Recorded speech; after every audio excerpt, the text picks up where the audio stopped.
Hi hello justice welcome back to just. நம்ம just மின்மிஷனில் இப்போ அட்டாமிக் ஸ்ட்ரக்சர் சாப்டர் பார்த்துட்டு இருக்கோம். ஆல்ரெடி பார்ட் 1 வீடியோ கம்ப்ளீட் ஆயிடுச்சு. இது வந்து பார்ட் 2.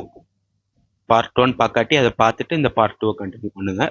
ஸோ கடைசியாக பார்ட் 1ல் என்னெல்லாம் பார்த்தோம்னா ப்ரீஃப் இன்ட்ரடக்ஷன் ஆஃப் ஆட்டம் பார்த்தோம். அப்புறம் கேத்தோட் ரே எக்ஸ்பெரிமெண்ட், அதோட properties, velocity, specific charge, E/m ratio, அதான் Millikan oil drop experiment, charge of an electron, இது வரைக்கும் கடைசியாக பார்த்தோம். ஓகே, ஸோ இப்போ நம்ம நெக்ஸ்ட் பார்க்க போகிற டாபிக் என்னன்னா anode ray experiment. Okay, anode ரே எக்ஸ்பெரிமெண்ட்னா என்னன்னு பார்த்துடலாமா? ஓகே, பார்த்துருக்கோம். இதுக்கு வந்து அதே செட்டப் தான் கைஸ். இங்கே பார்த்தோம்ல, இந்த செட்டப் பார்த்தோமா, இந்த கேத்தோட் ரே எக்ஸ்பெரிமெண்ட்டுக்கு அதே செட்டப் தான் இங்கேயும் நம்ம யூஸ் பண்ண போகிறோம். ஸோ சின்ஸ் அதனால நான் வந்து இதை வந்து நான் அப்படியே ஜஸ்ட் வந்து காப்பி மட்டும் பண்ணிக்கிறேன். ஸோ உங்களுக்கு டைம் சேவ் ஆகும். ஓகே, இது காப்பி பண்ணி பேஸ்ட் பண்ணிட்டோம்னா நமக்கு வந்து டைம் சேவ் ஆகும். Okay bro, anode ray experiment. First anode ரேல ஃபர்ஸ்ட் நமக்கு தெரிஞ்சுக்க வேண்டியது இட் வாஸ், பென் வேற மாத்திப்போமா, light. Okay okay, it was done by Goldstein.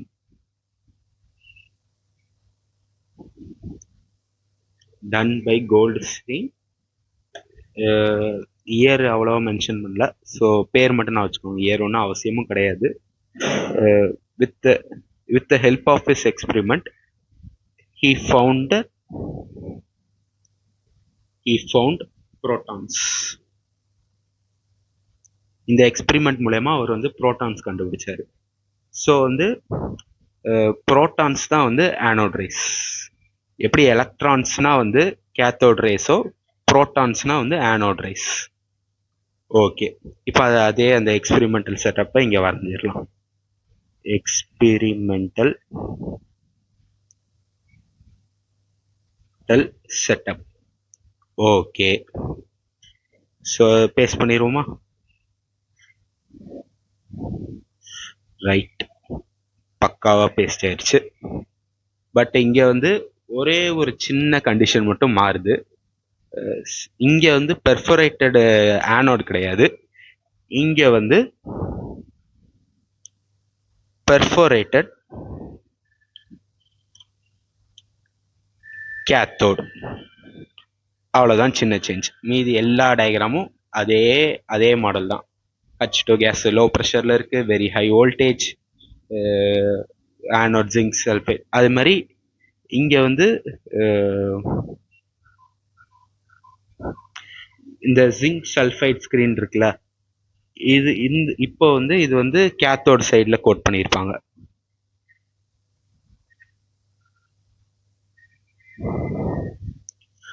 Okay, ZNS zinc sulphide fluorescent. இந்த இடத்துல அது இருக்காது. ஸோ அது மட்டும் அழிக்க வரல, ஸோ அதனால நான் எக்ஸ்ட்ரா கோட்டிங் மாதிரி எல்லோவே கொடுத்துக்கிறேன். ஓகே ஓகே ப்ரோ, அதே மித்தபடி அதே எக்ஸ்பெரிமெண்டல் செட்டப் தான். ஸோ நம்ம வோல்டேஜ் அப்ளை பண்ணும் போது இங்கே வந்து ஒரு எலக்ட்ரிக் ஃபீல்டு உருவாகுது. அதனால வந்து H2 கேஸ் வந்து அயனைசேஷன் நடக்குது. அயனைசேஷன் நடக்கிறதுனால எலக்ட்ரான் தனியாக, புரோட்டான் தனியாக பிரியுது. ஸோ அப்படி பிரியும் போது என்ன ஆகுது, எலக்ட்ரான்ஸ்லாம் வந்து கேத்தோட்ல இருந்து ஆனோட் நோக்கி போகிற மாதிரி இருக்கு, ஆனோட்ல இருந்து புரோட்டான்ஸ்லாம் வந்து கேத்தோட நோக்கி போகிற மாதிரி இருக்கு. ஸோ வந்து த இன்விசிபிள் ரேஸ், அதே நான் இங்கே சைடில் வந்து சின்னதாக எழுதிடுறேன். the invisible rays which seems to be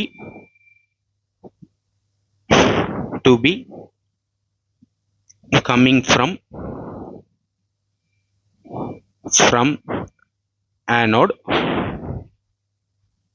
is called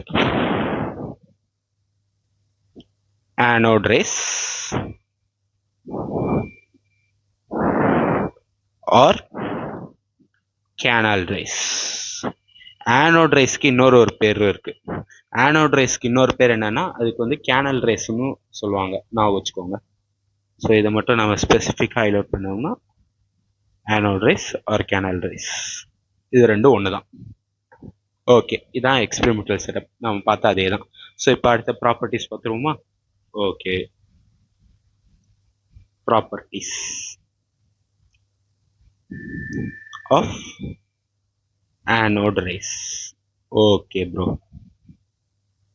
so first point என்னது? they travel in a straight line. அது என்ன ரீசன் சொல்லிட்டு நம்ம ஆல்ரெடி பார்த்துட்டோம். straight line in absence of external electric field or magnetic field. In absence of external electric field or magnetic field. Okay bro. Since அங்க வந்து electron, cathode ரேஸ்னா எலக்ட்ரான்னால நம்ம ஒரு external electric field வச்சோம்னா அது வந்து பாசிட்டிவ் நோக்கி போகும். இது சின்ஸ் ப்ரோட்டான் இது பாசிட்டிவ் சார்ஜ்னால இது நெகட்டிவ் நோக்கி போகும். ஜஸ்ட் டைரக்ஷன் தான் ஆப்போசிட், தவிர மித்தபடி travel in a straight line in absence of external and electric and magnetic field. அவ்வளோதான்.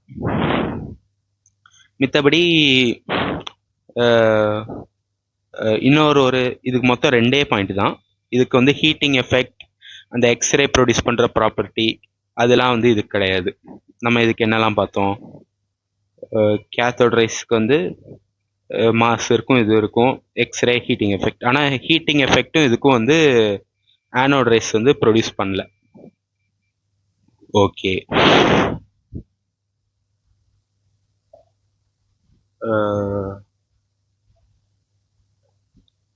ஆனோட் ரேஸ் அந்த மெட்டீரியலிஸ்ட் அந்த மாதிரி கதை எழுதுனா டைம் ஆயிரும். Anode race contains has certain mass and some positive charge.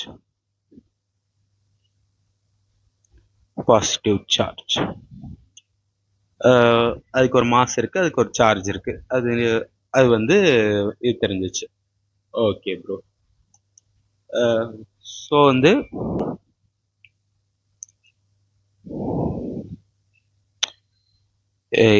In fact நான் இந்த இடத்துல உங்களுக்கு இன்னொரு விஷயம் சொல்ல போனா, சரி நான் இதை எழுதிட்டே சொல்றேன். ஓகே, ஸோ ஓகே, அதே மாதிரி velocity,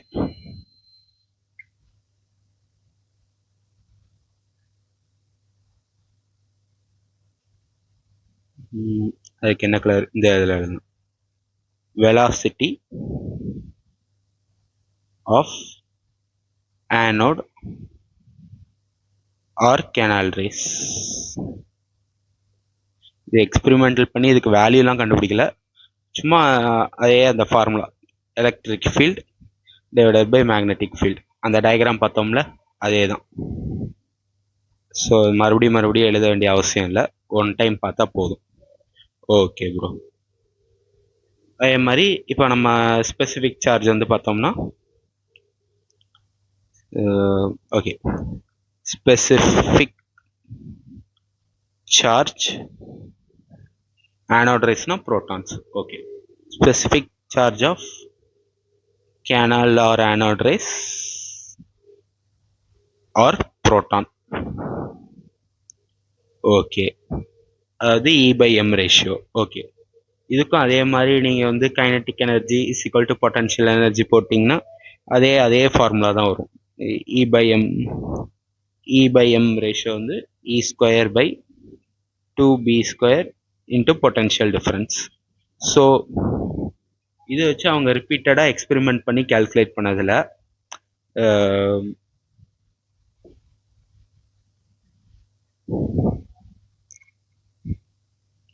E by M ratio of proton என்ன வந்துச்சுன்னா, since proton has a positive charge, plus 9.58 into 10 to the power 7 coulomb per kg for H2 gas used. Okay bro, இதுக்கு நான் இந்த ஸ்பெசிஃபிக்கா இங்க கீழே H2 கேஸ் யூஸ்னு மென்ஷன் பண்றதுக்கு ஒரு காரணம் இருக்கு. இப்போ அது நான் வந்து இப்போ அதை எக்ஸ்பிளைன் பண்ணிடுறேன். ஓகே, சின்ஸ் இப்போ இந்த எக்ஸ்பிரிமெண்ட் செட்டப் பாருங்களேன். நம்ம வந்து இங்கே வந்து H2 கேஸ் எடுத்துருக்கோம். H2 கேஸை வந்து நம்ம இந்த அயனைஸ் பண்ணும்போது 2H ப்ளஸ் ஆகும் 2 எலக்ட்ரான்ஸாகவும் மாறும். நான் ஆல்ரெடி என்ன சொன்னேன், ஹைட்ரஜனுக்கு நியூட்ரான் கிடையாது, ஒரு புரோட்டான் ஒரு எலக்ட்ரான் உண்டு. ஸ்ட்ரக்சர் இப்படி ரஃப் டயக்ராம் மாதிரி வரையணும்னா, இது ஆட்டம், அந்த ஹைட்ரஜன் ஆட்டமோட நியூக்ளியஸ்னா அதில் ஒரே ஒரு புரோட்டான் இருக்கும். வெளியே வந்து எலக்ட்ரான், ஒரு எலக்ட்ரான் வெளியே ரிவால்வ் ஆகிட்டு இருக்கும். ஓகே, ஸோ வந்து நம்ம சின்ஸ் வந்து ஹைட்ரஜனில் ஒரு எலக்ட்ரான் இருக்கிறதுனால அதை அயனைஸ் பண்ணுறப்போ வெறும் ஒரே ஒரு புரோட்டான் மட்டும் இருக்கு, ஒரு எலக்ட்ரான் வெளியே வருதா அயனைஸ் பண்ணுறப்போ. மேபி எக்ஸ்ரே வச்சு அயனைஸ் பண்ணலாம், எது வச்சுனால அயனைஸ் பண்ணலாம். ஓகே, ஏன்னா ஒரு எலக்ட்ரான் வெளியே போயிடுச்சுன்னா அதில் வந்து ஒரு பாசிட்டிவ் சார்ஜ் கிரியேட் ஆயிருக்குன்னு அர்த்தம். ஏன்னா வந்து due to excess of proton. ஒரு ஆட்டம்னு எடுத்துக்கிட்டிங்கன்னா அது எலக்ட்ரிக்கலி நியூட்ரல். ஏன்னா number of protons is equal to number of neutrons. ஒரு ஆட்டம் ஒரு எலக்ட்ரிக்கலி நியூட்ரல் இதில் வந்து இந்த கண்டிஷனில் தான் இருக்கும். சின்ஸ் நம்ம வந்து இங்கே H ப்ளஸ்னா ஹைட்ரஜனில் ஆல்ரெடி ஒரு எலக்ட்ரான், அதை நம்ம ரிமூவ் பண்ணிட்டோம்னா அதை H ப்ளஸ்ன்னு சொல்லி டெனோட் பண்ணுவோம். அப்போ H ப்ளஸில் வந்து வெறும் இப்போ ஒரே ஒரு புரோட்டான் தான் மிஞ்சி இருக்கு. ஸோ வந்து H ப்ளஸ்னா புரோட்டான், ஒரு புரோட்டான்னு அர்த்தம். ஓகே, சின்ஸ் வந்து இப்போ நம்ம இதை அயனைஸ் பண்ணுறதுனால எலக்ட்ரான், ஹைட்ரஜனில் இருக்கிற எலக்ட்ரான்ஸ்லாம் வந்து ஆனோட நோக்கி போயிடும். இது H ப்ளஸ் ஆர் புரோட்டான் இதெல்லாம் வந்து இந்த சைடு நோக்கி போயிடும். ஓகே ப்ரோ, சப்போஸ் இந்த இடத்துல நம்ம சின்ஸ் ஹைட்ரஜனுக்கு ஒரு புரோட்டான் இருக்கிறதுனால சரியா போயிடுச்சு. ஏன்னா புரோட்டான் வந்து நியூக்ளியஸை விட்டு வெளியே வர்றது ரொம்ப கஷ்டம். அதை வந்து தனியாக பிரித்து எடுக்க முடியாது. எலக்ட்ரானை வந்து நியூக்ளியஸ்லேருந்து பிரித்து எடுத்துடலாம். ஒரு புரோட்டானும் நியூட்ரானும் ஒன்றா இருக்கும் போது நியூக்ளியஸ்லேருந்து அதை விட்டு எடுக்க முடியாது. ஏன்னா ஒரு ஆட்டமோட நியூக்ளியஸ் வந்து புரோட்டான்ஸாலையும் நியூட்ரான்ஸாலையும் மேடப்பாக இருக்கு. லக்கிலி ஃபார் ஹைட்ரஜனுக்கு வந்து நியூட்ரான் கிடையாது, புரோட்டான் மட்டும்தான் இருக்கு. ஸோ நம்ம வந்து H ப்ளஸ் வந்து புரோட்டான்னு சொல்லிடலாம், ஒன்றும் பிரச்சனை இல்லை. எலக்ட்ரான் இல்லை, ஸோ அதை வந்து ஆட்டம்னு சொல்ல முடியாது, வெறும் ஒரே ஒரு புரோட்டான் இருக்கு. ஸோ அதனால இது H ப்ளஸ் அயானை வந்து நம்ம புரோட்டான்னு சொல்லிக்கலாம், ஒரு பிரச்சனையும் இல்லை. சப்போஸ் இங்கே இடத்துல நான் வந்து ஹைட்ரஜன் கேஸ்க்கு பதிலாக ஒரு ஹீலியம் கேஸ் எடுத்துட்டேன்னு வைங்களேன். ஹீலியமுக்கு வந்து எப்படி ரெப்ரசன்ட் பண்ணுவோம், அதுக்கு வந்து 2 புரோட்டான்ஸ் இருக்கு. ஹீலியம் வந்து 4,2. ஹீலியமுக்கு வந்து ஹீலியமுக்கு வந்து 2 புரோட்டான்ஸ் இருக்கும், 2 எலக்ட்ரான்ஸ் இருக்கும், 4-2 நியூட்ரான்ஸ் இருக்கும். ஸோ இதோட அரேஞ்ச்மெண்ட் எப்படி இருக்குன்னா, இது ஒரு ஹீலியம் ஆட்டமோட நியூக்ளியஸ்னு வச்சுக்கோங்களேன். இதில் வந்து 2 புரோட்டான் இருக்கும், 2 நியூட்ரான் இருக்கும். அதை சுற்றி வெளியே உள்ள ஆர்பிட்ஸில் 2 எலக்ட்ரான் ரிவால்வ் ஆகிருக்கும். நம்ம அயனைஸ் பண்ணி இந்த எலக்ட்ரானை தனியாக எடுத்துருவோம். எலக்ட்ரான் தான் தனியாக பிரிஞ்சிடும். ஆனால் இந்த நியூக்ளியஸை உடைச்சு புரோட்டான் தனியாக நியூட்ரான் தனியாக எடுக்கிறது வந்து ரொம்ப டிஃபிகல்ட்டி ப்ராசஸ். ஸோ வந்து அதனால இப்போ அயனைசேஷன் மூலயமா என்ன நடக்கும்னா, ஹீலியம் அயனைஸ் பண்ணுறேன்னு வைங்களேன், He2 ப்ளஸ் 2 எலக்ட்ரான். இந்த He2 ப்ளஸ்ல என்ன இருக்குன்னா, 2 புரோட்டான் இருக்கும், 2 நியூட்ரான் இருக்கும், எலக்ட்ரானே இருக்காது. சின்ஸ் வந்து இந்த புரோட்டானையும் நியூட்ரானையும் பிரிக்கிறது வந்து ரொம்ப டிஃபிகல்ட், அந்த நியூக்ளியஸ் விட்டு பிரிக்க முடியாது. ஸோ வந்து இந்த சைடு கேத்தோட நோக்கி போகிறது ஃபுல்லாக 2 புரோட்டான் 2 நியூட்ரான் சேர்ந்தே தான் போகும். ஸோ நமக்கு வந்து அப்போ E/M ரேஷியோ கேல்குலேட் பண்ணும்போது வந்து இந்த வேல்யூ வந்து இன்டூ டபுள் டைம்ஸ் வரும். ஏன்னா வந்து அங்கே 2 புரோட்டான் இருக்கு. ஸோ வந்து நம்ம E/M ரேஷியோ ஆஃப் புரோட்டான் வந்து ஹைட்ரஜன் கேஸ் வைக்கும் போது தான் கரெக்டான அந்த புரோட்டான் வேல்யூக்கு E/M ரேஷியோ வரும். இன்கேஸ் நம்ம வேற ஏதாவது ஒரு கேஸ் லைக் ஹீலியம் நைட்ரோஜன் அந்த N2 அந்த மாதிரி யூஸ் பண்ணிட்டோம்னா எத்தனை புரோட்டான் இருக்கோ அது இன்டூ தட் டைம்ஸ் ஆஃப் அந்த 9.58 இன்டூ 10^7 அத்தனை டைம்ஸ் E/m ரேஷியோ ஆஃப் புரோட்டானோட வேல்யூ வந்து சேஞ்ச் ஆகும். ஸோ அதுதான் வந்து நான் இங்கே கீழே ஃபார் H2 கேஸ் யூஸ்டுன்னு எழுதியிருக்கிறதுக்கான மீனிங். ஸோ இதை வச்சு ஒரு இம்பார்ட்டன்ட் பாயிண்ட் எழுதணும்னா E/m ratio of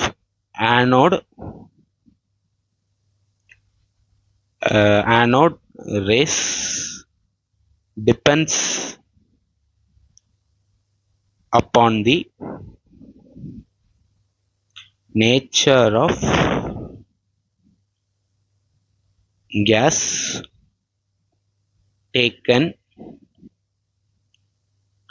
in Crookes tube and material of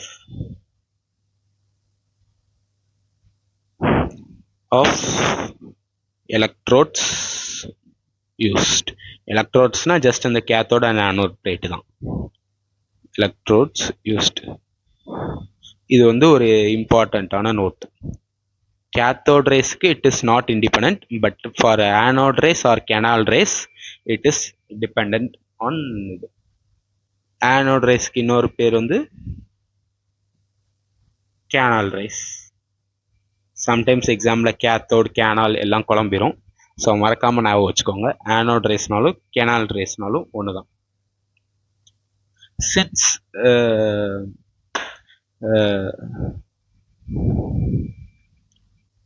இங்கே கீழே எழுதிடுறேனே,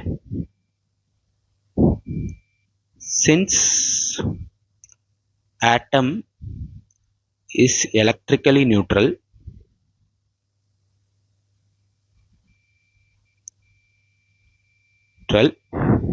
electrically neutralக்குனா மீனிங் என்ன? நம்பர் ஆஃப் பாசிட்டிவ் சார்ஜ், அதாவது புரோட்டான்ஸ், is equal to number of negative charge. நியூட்ரானுக்கு சார்ஜ் கிடையாது. ஸோ அதை நீங்கள் அது வந்து எலக்ட்ரிக்கலி நியூட்ரல் கண்டிஷனுக்கு அது கன்சிடர் பண்ண தேவையில்லை. ஓகே, அது வந்து எலக்ட்ரான்ஸ். ப்ளஸ் மைனஸ் ரெண்டும் சேர்ந்தா நியூட்ரல், கேன்சல் ஆயிரும், ஒன்றுத்துக்கு ஒன்று 0. ஸோ இது இப்படி இருந்தால் தான் வந்து ஒரு ஆட்டம் எலக்ட்ரிக்கலி நியூட்ரலாக இருக்க முடியும். சின்ஸ் ஆட்டம் எலக்ட்ரிக்கலி நியூட்ரலாக இருந்தால் தான் ஸ்டேபிளாக இருக்கும். ஸோ இதை வச்சு பார்க்கும்போது புரோட்டானோட சார்ஜும் எலக்ட்ரானோட சார்ஜும் ஈக்குவலாக இருந்தால் மட்டும்தான் ஆட்டமால் வந்து ஒரு நியூட்ரலிட்டி ஸ்டேட்டை அட்டைன் பண்ண முடியும். ஓகேவா? இதுக்கும் புரோட்டானுக்கும் இந்த 1.6 × 10⁻−19 ப்ளஸ் சார்ஜ் இருந்து, சப்போஸ் ஹைட்ரஜன் வந்து எலக்ட்ரிக்கலி நியூட்ரல், இதில் வந்து ஒரு புரோட்டான் இருக்கு, ஒரு நியூட்ரான் இருக்கு, ஒரு எலக்ட்ரான் இருக்கு, நியூட்ரான் கிடையாது. சின்ஸ் இது வந்து சார்ஜ்லெஸ்ஸாக இருக்கணும், 0 சார்ஜாக இருக்கணும்னா இங்கே உள்ள ப்ளஸ் இங்கே உள்ள மைனஸை வந்து கேன்சல் பண்ணணும். ஸோ அப்போ புரோட்டானோட சார்ஜும் எலக்ட்ரானோட சார்ஜும் ஈக்குவல். ஆல்ரெடி நம்ம எலக்ட்ரானோட சார்ஜ் என்ன பார்த்தோம்? -1.6 × 10⁻−19 கூலும் அப்படின்னு பார்த்தோம். ஸோ அப்போ புரோட்டானோட சார்ஜும் வந்து அதே தான், -1. இங்கே வந்து ப்ளஸ் சைன் மட்டும் தான் வேற, +1.6 × 10⁻−19 கூலும். சார்ஜ் ஆஃப் புரோட்டான் வந்து +1.6 × 10⁻−19 கூலும். இதை வந்து நம்ம வந்து ப்ளஸ் இன் டினோட் பண்ணுவோம், since it is a proton as a positive charge. Okay bro. So வந்து E/m ரேஷியோ வந்து 9.58 × 10⁻7 kg. ஓகே, இதை வச்சு ஒரு சம் இம்பார்ட்டண்ட் ஒரு ரிசல்ட் இருக்கு. அந்த ரிசல்ட்ஸை மட்டும் நான் இங்கே வந்து எழுதிடுறேன்.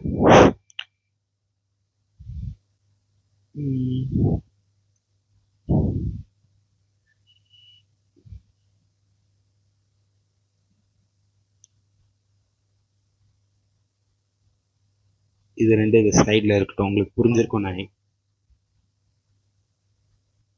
ஸோ நம்ம இதுக்கு முன்னாடி பார்த்த அந்த கேத்தோட் ரே எக்ஸ்பெரிமெண்ட் ப்ளஸ் இந்த ஆனோட் ரே எக்ஸ்பெரிமெண்ட்டை வச்சு ஒரு இம்பார்ட்டன்ட் ரிசல்ட்ஸ் மாதிரி பார்க்க போகிறோம். அதை வந்து நான் வந்து ஜென்ரலாக ஒரு பாயிண்ட்ஸ் டு ரிமெம்பர் மாதிரி எழுதிடுறேன்.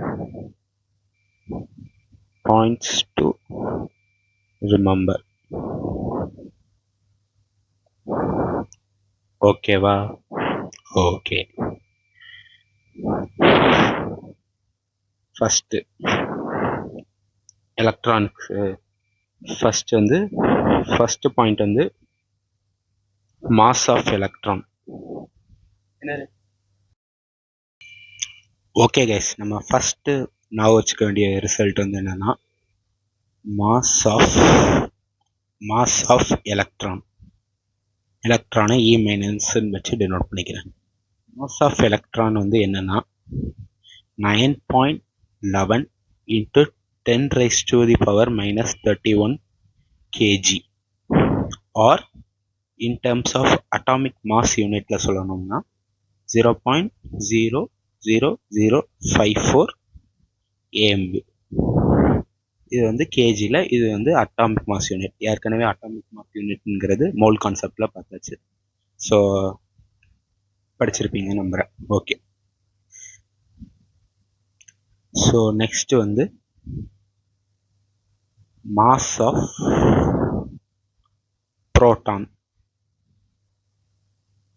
அதோட வேல்யூ என்ன வரும்னு பார்த்தீங்கன்னா 1.672 into 10 raised to the power minus 27 kg, or 1.00727 AMU. ஓகேவா? அப்போ வந்து இதுலேருந்து நமக்கு என்ன ஒரு விஷயம் தெரியுது? Mass of proton is greater than mass of electron. ஓகேவா? ஓகே. தேர்ட் ஒரு பாயிண்ட் இருக்குல்ல, மாஸ் ஆஃப் நியூட்ரான். நான் ஆல்ரெடி மோல் கான்செப்டில் ஒரு சம் நடத்தும் போது சொல்லியிருக்கேன், மாஸ் ஆஃப் புரோட்டானும் நியூட்ரானும் வந்து அப்ராக்சிமேட்லி ஈக்குவல். பட் ஒரு சின்ன வித்தியாசம் இருக்குது. 1.67 இங்கே வந்து 4 வரும், into 10 raised to the power minus 27 kg, or 1.00867 AMU.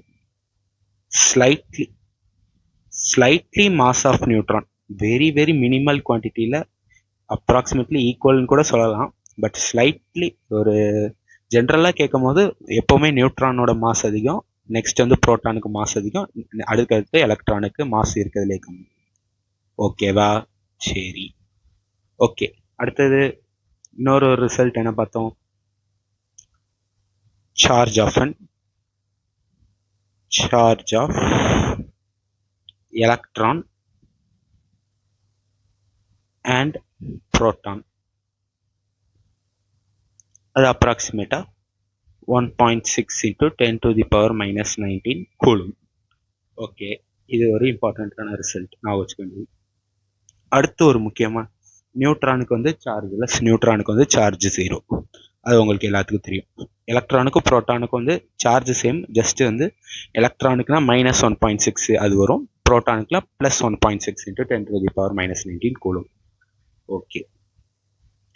இன்னொரு ஒரு இது வந்து சில சம்ஸ்க்கு யூஸ் ஆகணும். நீங்கள் மாஸ் ஆஃப் புரோட்டானையும் மாஸ் ஆஃப் எலக்ட்ரானையும் டிவைட் பண்ணிங்கன்னா, அதாவது இந்த 1.672 into 10 to the power minus 27 kgயோட இந்த 9.11 into 10 to the power minus 31 இதை ரெண்டுத்தையும் டிவைட் பண்ணிங்கன்னா உங்களுக்கு என்ன வேல்யூ வரும்னா 18377ங்கிறது எக்ஸாக்டாக கரெக்டாக வேல்யூ வரும். ஆர் இது அப்ராக்சிமேட்டாக 1840ன்னு எழுதிக்கலாம். அப்போது இதை எப்படி எழுதலாம்னா, mass of proton is equal to 1837 multiplied by mass of electron. இல்லை இது வேற கலரில் எழுதணும்னா அப்ராக்சிமேட்டாக ஒரு 1840ங்கிறதையும் எழுதிக்கலாம். பட் அக்யூரேட்டாக வந்து 1837. ஸோ வந்து இந்த 1 2 3 4 5 இந்த 5 ரிசல்ட்டும் நீங்கள் வந்து உங்கள் மைண்டில் வந்து கண்டிப்பாக மனப்படமாக தெரிஞ்சிருக்கணும். இது வந்து வெரி வெரி இம்பார்ட்டண்ட். வேணால் நான் வந்து இங்கே ஸ்டார் மார்க் கூட போட்டு வச்சுக்கிறேன். இது வந்து இங்கே மட்டும் யூஸ் ஆகாது, உங்களுக்கு ஃபிசிக்ஸ்லேயும் யூஸ் ஆகும், கெமிஸ்ட்ரியில் நிறைய சாப்டரில் யூஸ் ஆகும். ஸோ இந்த பாயிண்ட்ஸ் டு ரிமெம்பரை மறக்காமல் நான் வச்சுக்கோங்க. ஸோ நான் இந்த இதை மட்டும் எழுதி இன்னொரு ஒரே ஒரு சின்ன இதுவும் இங்கே எழுதுனா பெட்டராக இருக்கும்னு ஃபீல் பண்ணுறேன்.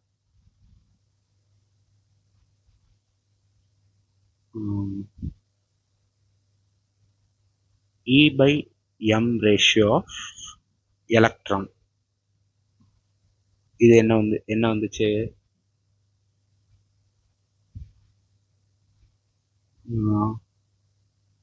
இந்த 1.76 into 10 to the power 11 coulomb per kg. அதுவும் ஒரு இம்பார்ட்டண்ட்டாக நீங்கள் நான் வச்சுக்க வேண்டியது ஒன்று. Okay, 1.76 into 10 to the power 11 coulomb per KG. கீழே இந்த யூனிட்லாம் கரெக்டாக இருக்கான்னு பார்த்துக்கோங்க. சில சமயம் கொஸ்டினில் வந்து இங்கே கீழே வந்து கேஜிக்கு பதிலாக கிராம் வச்சு கொடுப்பான். அதெல்லாம் நீங்கள் வந்து கரெக்டாக நோட்டீஸ் பண்ணி பார்த்து ஆன்சர் கரெக்டாக அதுக்கேற்ற மாதிரி மார்க் பண்ணிக்கணும். ஓகே, இன்னும் அந்த இன்னொரு கலர் வச்சு எழுதணும்னா இந்த E/m ரேஷியோ ஆஃப் புரோட்டான் வந்து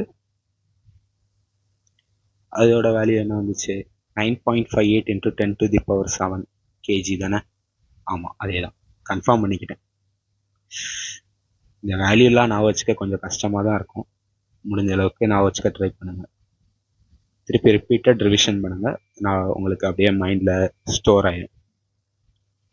into 10 to the power 7 coulomb per kg. E/m ratio of neutron கேட்டாங்கன்னு வச்சுக்கோங்களேன்,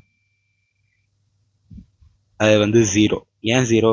நியூட்ரானுக்கு சார்ஜே கிடையாது. அப்போ மேலே நியூமரேட்டர் வந்து 0. 0 divided by something is 0. So E/m ratio of neutron வந்து 0. ஓகே, ஸோ இது கூட எக்ஸ்ட்ரா ஒரு பாயிண்ட் சொல்லிக்கிட்டேன். 1 2 3 4 5 6 இந்த 6 இது நான் அந்த நியூமரிக்கல் இதுனா எழுதியிருக்கேன். 1 2 1 2 3 4 5 6. இந்த 6 ரிசல்ட் வந்து நீங்கள் வந்து கன்ஃபார்ம் பை ஹார்ட்டாக நான் வச்சுக்கணும். ஓகேவா? ஓகே, ஸோ அடுத்து நம்ம டிஸ்கவரி ஆஃப் நியூட்ரான் பார்த்துடலாமா? இது வரைக்கும் பார்த்ததுலாம் உங்களுக்கு புரிஞ்சிருக்கும்னு நினைக்கிறேன். இந்த பார்த்தது நான் இல்லாட்டி கூட பரவாயில்ல, இந்த இதுக்கு முன்னாடி அந்த தியரி நான் இல்லாட்டி கூட பரவாயில்ல, பட் இந்த வேல்யூஸ், இந்த 6 வேல்யூஸ் வந்து உங்கள் ஃபிங்கர் டிப்ஸில் இருக்கணும். ஓகே ஓகே ப்ரோ, அடுத்தது வந்து டிஸ்கவரி ஆஃப் நியூட்ரான் பார்ப்போமா? ஓகே, மறுபடியும் நம்ம வழக்கமான கலர் ப்ளூவை எடுத்துக்கிறேன்.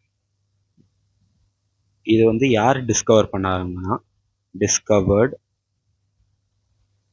By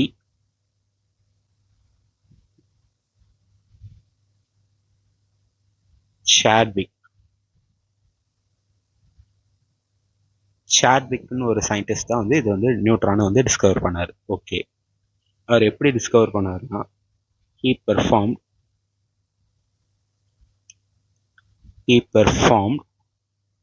some scattering experiment in which he bombarded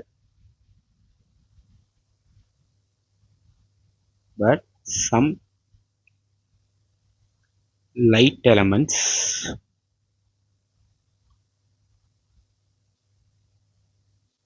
like beryllium. பெரிலியமுக்கு வந்து சிம்பிள் உங்களுக்கு தெரியும்னு நினைக்கிறேன், BE. அண்ட் போரானுக்கு வந்து சிம்பிள் வந்து capital B. With fast moving alpha particles. Okay, இப்போ நீங்கள் ஆல்ஃபா பார்ட்டிகல்னா என்னன்னு கேட்டிங்கன்னா, அதுக்கு நான் இங்கே கீழே நோட் போட்டு எழுதிக்கிறேன். Doubly ionised helium nucleus is called alpha particle. அதாவது ஒரு ஹீலியம் இருக்குன்னா, ஹீலியம்ல மாஸ் நம்பர் 4, அட்டாமிக் நம்பர் 2. இதில் வந்து நீங்கள் இதில் வந்து 2 எலக்ட்ரான் எடுத்துட்டீங்க, -2 எலக்ட்ரான். ஏதாவது ஒரு சம்திங் எக்ஸ்ரே மூலயமா இது மூலயமா வந்து நீங்கள் வந்து அதில் வந்து 2 எலக்ட்ரானை தூக்கிட்டிங்கன்னா ஹீலியம் 2+ ஆயிரும். ஏன்னா அதில் வந்து 2 புரோட்டான் 2 நியூட்ரான் இருக்கும். எலக்ட்ரான் வந்து 0 எலக்ட்ரானே இருக்காது, 2 எலக்ட்ரான் வெளியே போயிடும். ஸோ இந்த ஹீலியம் 2+ல எலக்ட்ரானே கிடையாது, ஜஸ்ட் வந்து நியூக்ளியஸ் மட்டும்தான் இருக்கு. நியூக்ளியஸ்ல புரோட்டான் நியூட்ரான் அது மட்டும் தான் ஹோல்ட் ஆகி ஒரு பொசிஷன்ல இருக்கு, எலக்ட்ரான்லாம் இல்லை.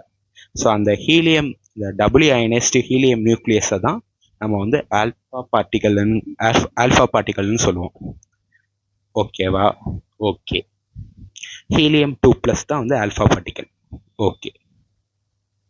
இல்லாட்டி ஹீலியம் நியூக்ளியஸ், அந்த ஹீலியம் ஆட்டத்திலேருந்து எல்லா எலக்ட்ரானையும் ரிமூவ் பண்ணதுக்கப்புறம் மிச்சம் இருக்கிற புரோட்டான் நியூட்ரான் வந்து நியூக்ளியஸ்குள்ளே இருக்குமா, அந்த நியூக்ளியஸ், அந்த ஹீலியம் நியூக்ளியஸ் தான் வந்து ஆல்ஃபா பார்ட்டிகல்னு நம்ம சொல்ல வரோம். ஓகே.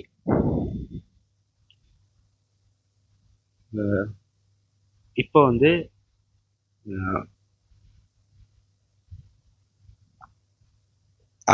அவர் கண்டுபிடிச்சதே வச்சு எழுதுங்க. அவர் வந்து இப்போ வந்து ஆல்ஃபா பார்ட்டிக்கல்ல வந்து பெர்லியம் ஆட்டத்திலையும் போரான் ஆட்டத்திலையும் வந்து அப்படியே ஹிட் பண்ண வச்சாரு. அதை பொம்பார்ட்னா அதை வந்து அட்டாக் பண்ண வச்சாரு. இந்த ஹீலியம் நியூக்ளியஸ் வச்சு பெர்லியம் ஆட்டத்தையும் போரான் ஆட்டத்தையும் வந்து ஸ்ட்ரைக் பண்ணாரு. ஒரு கெமிக்கல், ஒரு ஃபிஷன் ரியாக்ஷன்லாம் கேள்விப்பட்டிருக்கீங்கன்னு நினைக்கிறேன், ஃபிசிக்ஸ்ல படிப்பீங்க. ஸோ அந்த மாதிரி ஒரு ரியாக்ஷன் வந்து கேரி அவுட் பண்ணாரு. அதில் அவர் என்ன கண்டுபிடிச்சாருன்னா, in that he found that the new particles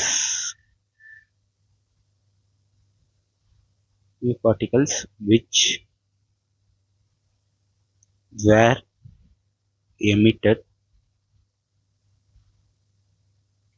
carried no charge but has, அதுக்கு வந்து சார்ஜ் இல்லை, ஆனால் அதுக்கு வந்து மாஸ் இருந்துச்சு. It has certain mass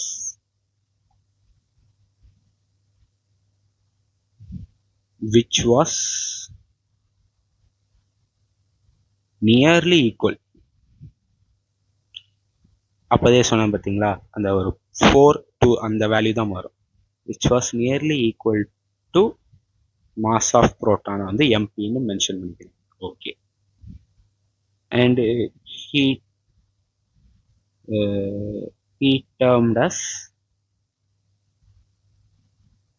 அந்த அந்த அந்த பார்ட்டிகல் சார்ஜ் இல்லை, மாஸ் வந்து புரோட்டானுக்கு ஈக்குவலாக இருக்குங்கிற அந்த பார்ட்டிக்கலை இவர் வந்து நியூட்ரான்னு சொல்லி பேர் வச்சார். அவ்வளோதான்.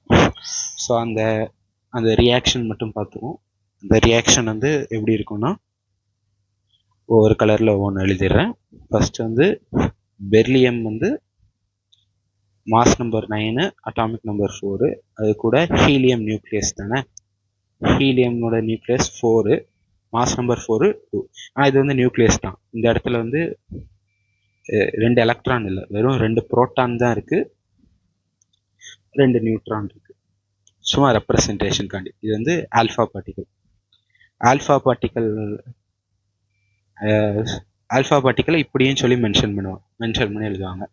ஆல்ஃபானா நம்ம இங்கே பார்த்த மாதிரி ஹீலியம் 2+ நியூக்ளியஸ் தான் ஆல்ஃபா. இதில் வந்து 2 புரோட்டான் இருக்கும், 2 நியூட்ரான் இருக்கும், எலக்ட்ரான்ஸ் வந்து இருக்காது.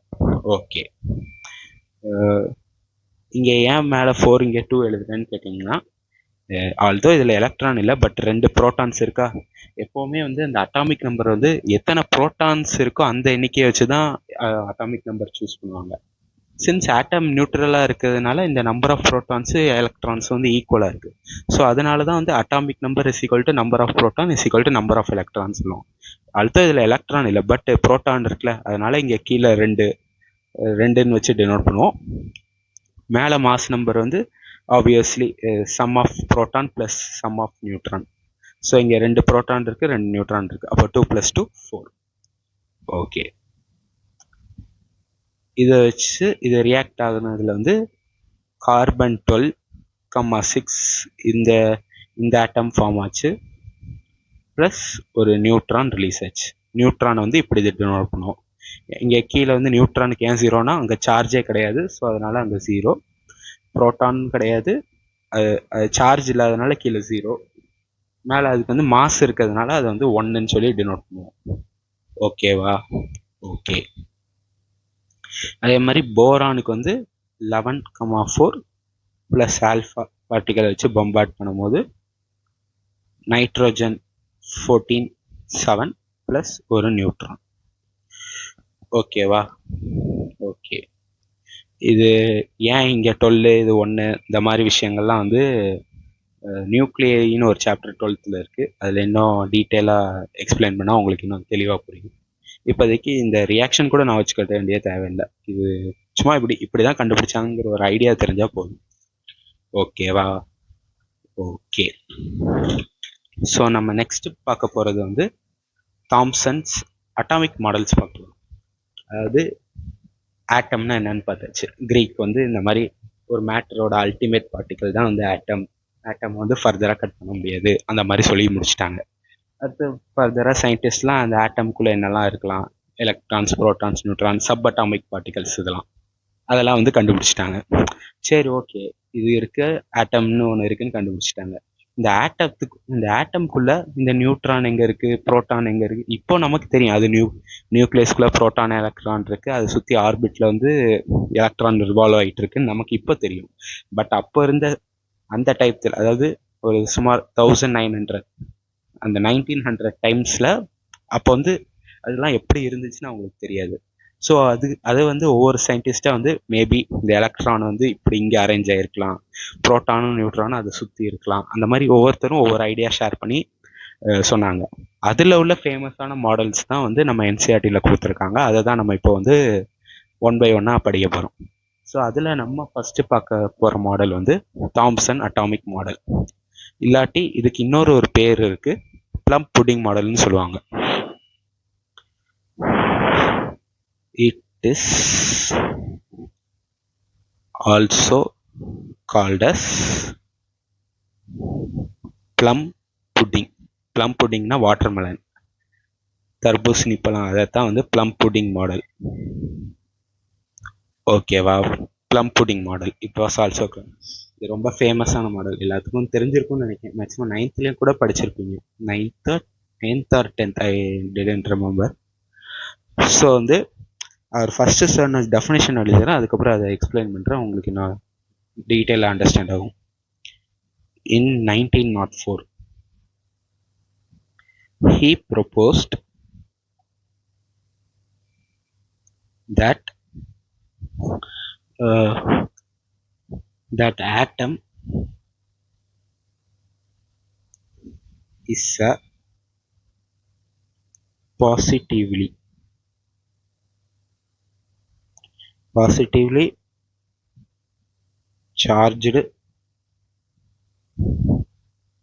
charged sphere in which electrons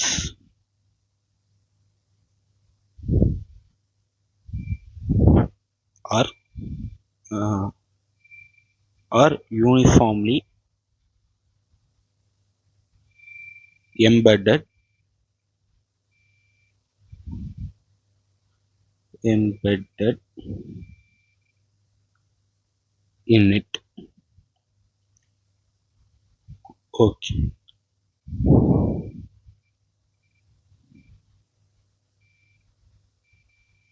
As a result,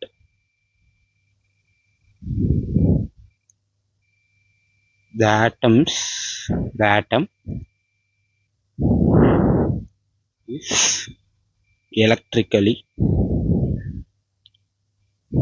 neutral. Okay, அதாவது இவரோட மாடல் வந்து ப்ளம் புட்டிங் மாடல். இவர் வந்து ஒரு வாட்டர் மெலனை வச்சு ஆட்டம் எப்படி இருக்குங்கிறத எக்ஸ்பிளைன் பண்ணியிருப்பார். இப்போ நான் அந்த வாட்டர் மெலனை இப்படி நடுவில் கட் பண்ணி இப்படி சர்க்கிள் அந்த ஒரு ஷேப் பகுதியை எடுத்து வச்சுக்கிறேன். இப்போது இதில் இந்த ரெட் கலரில் இருக்குது பார்த்தீங்களா, இந்த ரெட் கலரில் ஃபுல்லாக ப்ரோட்டான்ஸ் வந்து, அதாவது பாசிட்டிவ் சார்ஜ் வந்து டிஸ்ட்ரிபியூட் ஆகிருக்கு. இந்த ரெட் கலரில் இருக்குது தெரியுமா, அதெல்லாம் வந்து அவர் வந்து பாசிட்டிவ் சார்ஜ் அதெல்லாம் ஃபுல்லாக டிஸ்ட்ரிபியூட் ஆகிருக்கு, இந்த ரெட் கலரில் உள்ளதெல்லாம். அதை சுற்றி அந்த பாசிட்டிவ் சார்ஜை சுற்றி இந்த பிளாக் கலர் சீட்ஸ் மாதிரி இருக்குது தெரியுமா, அதில் வந்து அந்த பிளாக் கலர் சீட்ஸ்லாம் வந்து எலக்ட்ரான். அது வந்து அந்த பாசிட்டிவ் சார்ஜோட ரெட் ஸ்பியருக்கு நடுவில் அங்கிட்ட வந்து இந்த எலக்ட்ரான் வந்து இந்த சீடு தர்பூசணி சீடு மாதிரி அங்கே வந்து எம்பெடட் ஆகிருக்கு யூனிஃபார்மாக. ஸோ ஆஸ் எ ரிசல்ட் இந்த பாசிட்டிவும் இந்த எலக்ட்ரானோட நெகட்டிவ் சார்ஜும் இந்த பாசிட்டிவ் சார்ஜும் கேன்சல் ஆகி ஓவராலாக ஆட்டம் வந்து நியூட்ரல். இப்படி இங்கே இது ஃபுல்லாக ஒரு பாசிட்டிவ் ஸ்பியர், ஒரு positive ball of red sphere. அதில் வந்து எலக்ட்ரான்ஸ் வந்து இப்படி பிளாக் கலர் சீட்ஸ் மாதிரி அப்படியே எம்பர்ட் ஆகிருக்குங்கிறத சொல்ல வர்றாரு. இதை வச்சு நம்பர் ஆஃப் எலக்ட்ரான்ஸும் அந்த நம்பர் ஆஃப் நெகட்டிவ் சார்ஜும் பாசிட்டிவ் சார்ஜும் ஈக்குவல் ஆகி கேன்சல் ஆகி ஹோல் ஆட்டம் வந்து எலக்ட்ரிக்கல் நியூட்ரல்ங்கிறது வந்து அட்டாமிக் மாடல் வந்து சொல்ல வருது. தாம்சன் அட்டாமிக் மாடல் வந்து சொல்லுது. ஸோ இதில் வந்து நான் இங்கே சைடில் எழுதணும்னா இந்த ரெட் கலர் போர்ஷன் வந்து பாசிட்டிவ் சார்ஜை டெனோட் பண்ணுது. அது வந்து இந்த பாசிட்டிவ் சார்ஜில் இந்த பிளாக் சீட்ஸ் வந்து எலக்ட்ரான்ஸை டெனோட் பண்ணுது.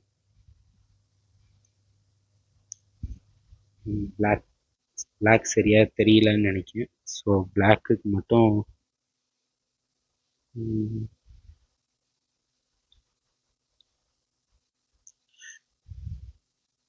பிளாக் வந்து சரியா ஸ்க்ரீனில் தெரியல.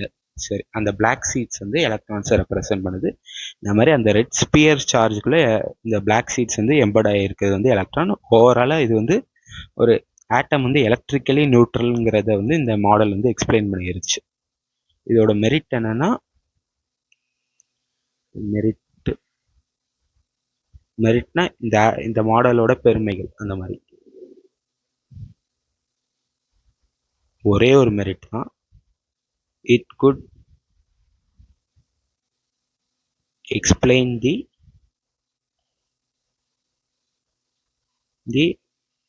Electrical neutrality of an atom. இது அவரோட மெரிட். டிமெரிட் என்னன்னா,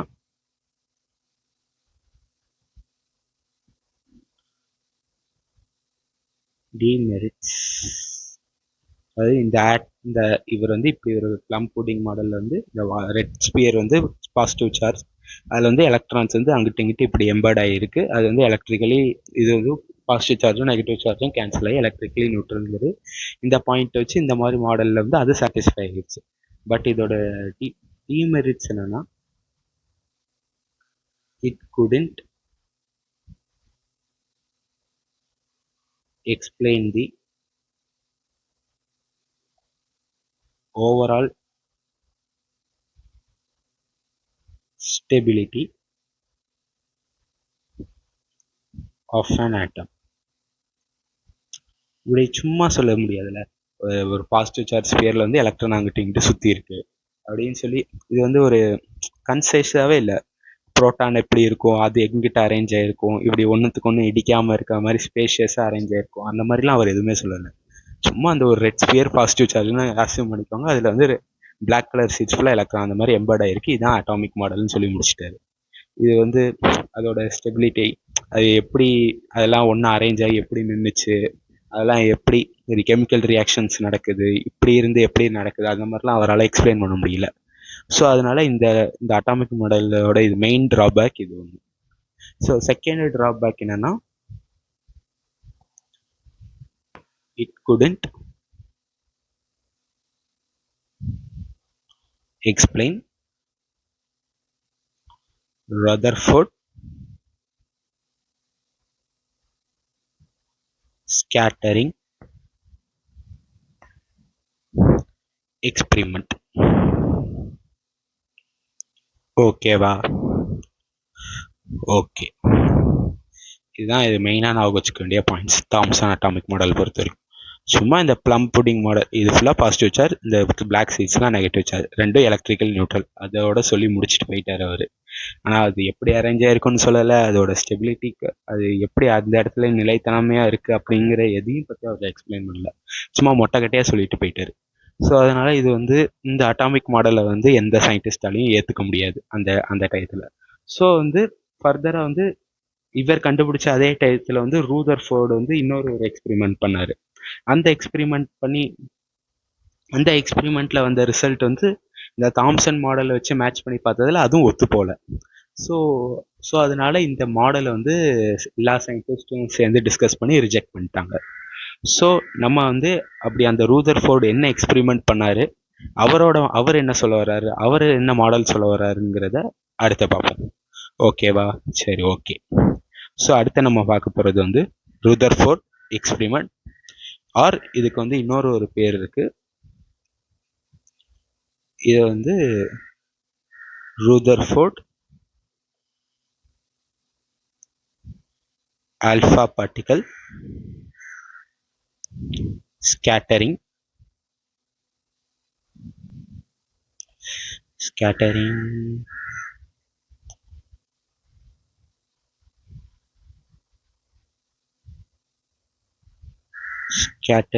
எக்ஸ்பெரிமெண்ட்.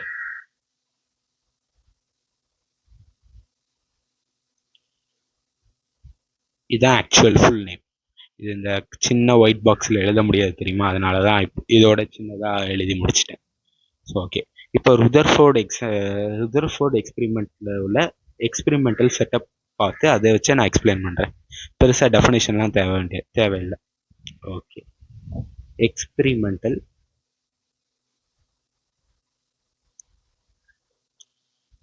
செட்டப். ஓகேவா? ஓகே. ஸோ வந்து எக்ஸ்பெரிமெண்டல் செட்டப்பில் ஃபஸ்ட்டு வந்து ஒரு பாக்ஸ் மாதிரி ஒன்று எடுத்துருக்காரு.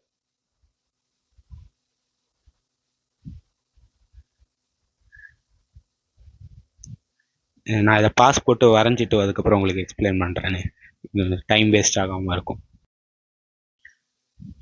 ஓகே கைஸ், நான் அந்த எக்ஸ்பெரிமெண்டல் செட்டப் உங்களுக்காண்டி வரைஞ்சிட்டேன். ஸோ இதான் வந்து எக்ஸ்பெரிமெண்டல் செட்டப். இது பார்த்த ஒரு மாதிரி கொச்சமுச்சன்னு தான் இருக்குது, உங்களுக்கு புரியுது. ஸோ அதனால நான் இதை எக்ஸ்பிளைன் பண்ணுறேன், உங்களுக்கு டீட்டெயிலாக புரியும். ஓகே, ஃபர்ஸ்ட் இந்த கிரே கலரில் இருக்கு இந்த போர்ஷன் இருக்குது தெரியுமா, இது வந்து ஜிங்க் சல்ஃபைட் ஸ்க்ரீன் ஃப்ளூரசன்ட். ஓகேவா? ஓகே, ஜஸ்ட் வந்து ஒரு க்ளோ காண்டி, ஏன்னா இதெல்லாம் இன்விசிபிள் ரேஸ், இதெல்லாம் வந்து கண்ணால் பார்க்க முடியாது. ஸோ அதனால நம்ம ஃப்ளூரசன்ட் ஸ்க்ரீன் யூஸ் பண்ணுறோம். அதில் பட்டு க்ளோ ஆச்சுன்னா நமக்கு வந்து ஒரு ஐடியா கிடைக்கும், சரி ஓகே அப்படின்ட்டு. அது என்ன ஐடியான்னு நான் ஃபர்தராக சொல்கிறேன். ஓகே, இந்த கோல்டு கலரில் வரைஞ்சிருக்கேன் பார்த்தீங்களா, எல்லோ கலரில், இது வந்து வெரி தின் கோல்டு ஃபாயில். அதாவது இருக்கிறதுல ஒரு நானோகிராம் சைஸில் இந்த கோல்டு ஃபாயில், ஒரு கோல்டு ஷீட் மாதிரின்னு வச்சுக்கோங்களேன். ஒரு கோல்டு ஷீட் ஆஃப் பிளேட் வந்து very thin, it is very very thin, very very thin gold foil. Gold இதை வந்து ஒரு சென்டரில் வச்சுருக்காங்க. ஓகே, இது வந்து லெட் பாக்ஸு. இந்த லெட் பாக்ஸ்க்குள்ளே ஒரு ஆல்ஃபா பார்ட்டிகல் எமிட்டர் உள்ள வச்சுருக்காங்க. எக்ஸாம்பிள் வந்து பொலோனியம். இது வந்து ஒரு பொலோனியம்ங்கிறது வந்து ஒரு ரேடியோ ஆக்டிவ் சப்ஸ்டன்ஸு. இந்த ரேடியோ ஆக்டிவ் சப்ஸ்டன்ஸ் வந்து எப்போ டீகே ஆகுதோ அதில் வந்து ஆல்ஃபா பார்ட்டிகல் வந்து எமிட் ஆகும். அது ஃபர்தராக நியூக்ளியர் ஃபியூஷன் ரியாக்ஷனில் நீங்கள் ஃபர்தராக படிப்பீங்க. ஸோ அது இப்போதைக்கு தேவையில்லை. இப்போதைக்கு ஆல்ஃபா பார்ட்டிகல் எமிட்டர் ஒன்று பொலோனியம், அது வந்து ஆல்ஃபா பார்ட்டிகல்ஸ் எமிட் பண்ணுங்கிறத நான் வச்சுக்கிட்டா போதும். ஓகே, ஸோ இந்த எக்ஸ்பெரிமெண்ட் வந்து எதுக்கு பண்ணார், இது மூலயமா என்ன சொல்ல வர்றாருன்னா, இப்போ இது இந்த ஆல்ஃபா பார்ட்டிகல் வந்து ஒரு ஹீலியம் 2+, அதாவது ஒரு பாசிட்டிவ் சார்ஜ். ஓகேவா? ஓகே, நம்ம நமக்கு ஆல்ரெடி தெரியும் positive charge like charges ripple each other, unlike charges attract each other. Okay, இப்போ இப்போ இந்த தாம்சன் மாடல் பொறுத்த வரைக்கும் அவர் என்ன சொன்னார், ஃபுல்லாக பாசிட்டிவ் சார்ஜ் வந்து ஸ்ப்ரெட் ஆகிருக்கு இந்த ரெட் ஸ்பியரு, அதுக்குள்ளே நெகட்டிவ் சார்ஜ் இந்த அங்கங்கே வந்து எம்பர்ட் ஆகிருக்கு, மித்தபடி ஃபுல்லாக அந்த ரெட் ஸ்பியர் ஃபுல்லாக பாசிட்டிவ் சார்ஜ்னு சொல்லியிருக்காரு. ஓகே, ஸோ அப்படி வச்சு அந்த அட்டாமிக் மாடலை வச்சு பேஸ் பண்ணி பார்க்கும்போது இப்போ இது ஃபுல்லாக ரெட் ஸ்பியர் பாசிட்டிவ்னு கன்சிடர் பண்ணிக்கிட்டோம்னா அப்போ இங்கே ஃபுல்லாக பாசிட்டிவ் சார்ஜ் தான் இருக்கணும். மோஸ்ட் ஆஃப் த ஸ்பேஸ் ஃபுல்லாக பாசிட்டிவ் சார்ஜ் தான் வந்து ஆக்குப்பை ஆகிருக்கணும். ஸோ அப்போ பாசிட்டிவ் சார்ஜ் ஆக்குப்பை ஆயிடுச்சுன்னா இந்த ஆல்ஃபா பார்ட்டிக்கல் உள்ள ஆல்ஃபா பார்ட்டிக்கலும் பாசிட்டிவ் சார்ஜ், இதுவும் positive charge, positive positive ripple ஆகி இந்த ஆல்ஃபா பார்ட்டிகல்ஸ்லாம் வந்து இந்த ஸ்க்ரீன்லேயே பட்டிருக்கக்கூடாது, இங்கே ரிஃப்ளெக்ட் ஆகி அப்படியே ரிஃப்ளெக்ட் ஆகி வெளிநோக்கி இந்த ஆப்போசிட் டைரக்ஷனில் போயிடணும். பட் ஆச்சரியப்படுற மாதிரி most of the alpha particles வந்து எந்த ஒரு ரிப்பல்ஷனும் இல்லாமல் அப்படியே அது எந்த பாத்து அப்படியே ட்ராவல் ஆகி வந்துச்சோ அதே ஸ்மூத் பாத்தில் அப்படியே ட்ராவல் ஆகி அந்த ஃப்ளூரசன் ஸ்க்ரீன் ஜிங்க் சல்ஃபைட் ஸ்க்ரீனில் இடிச்சு க்ளோ கிடச்சிச்சு. For most of the alpha particles அந்த மாதிரி ஒரு க்ளோ கிடச்சிச்சு. எதுவுமே வந்து இந்த மாதிரி ரிப்பல்ஷன் இது பண்ணல.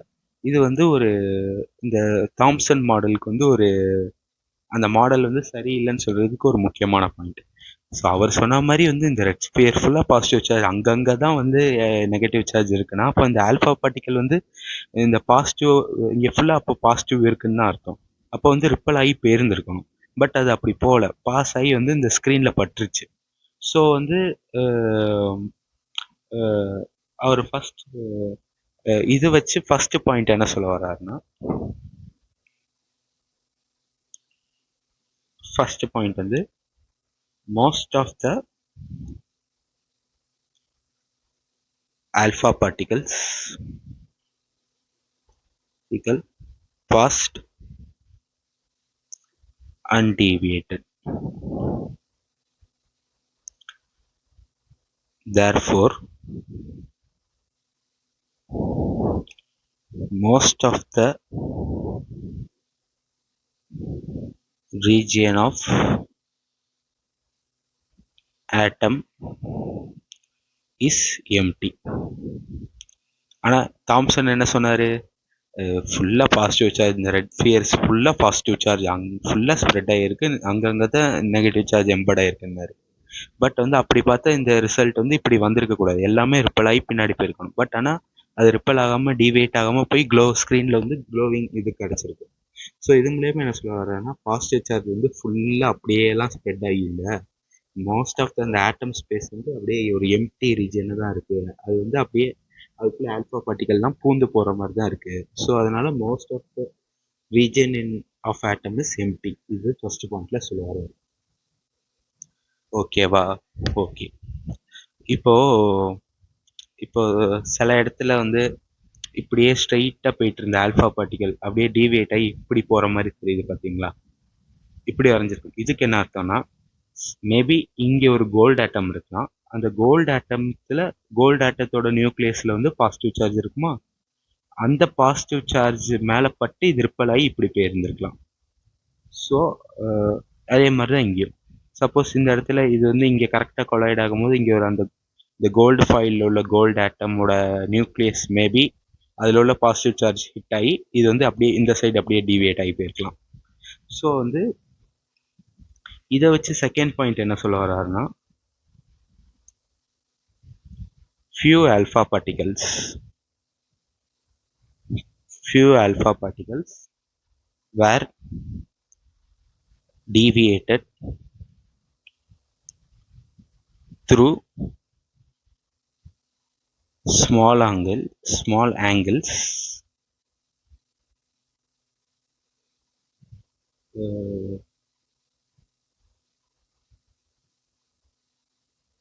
by which he concluded that atom contains equal amount of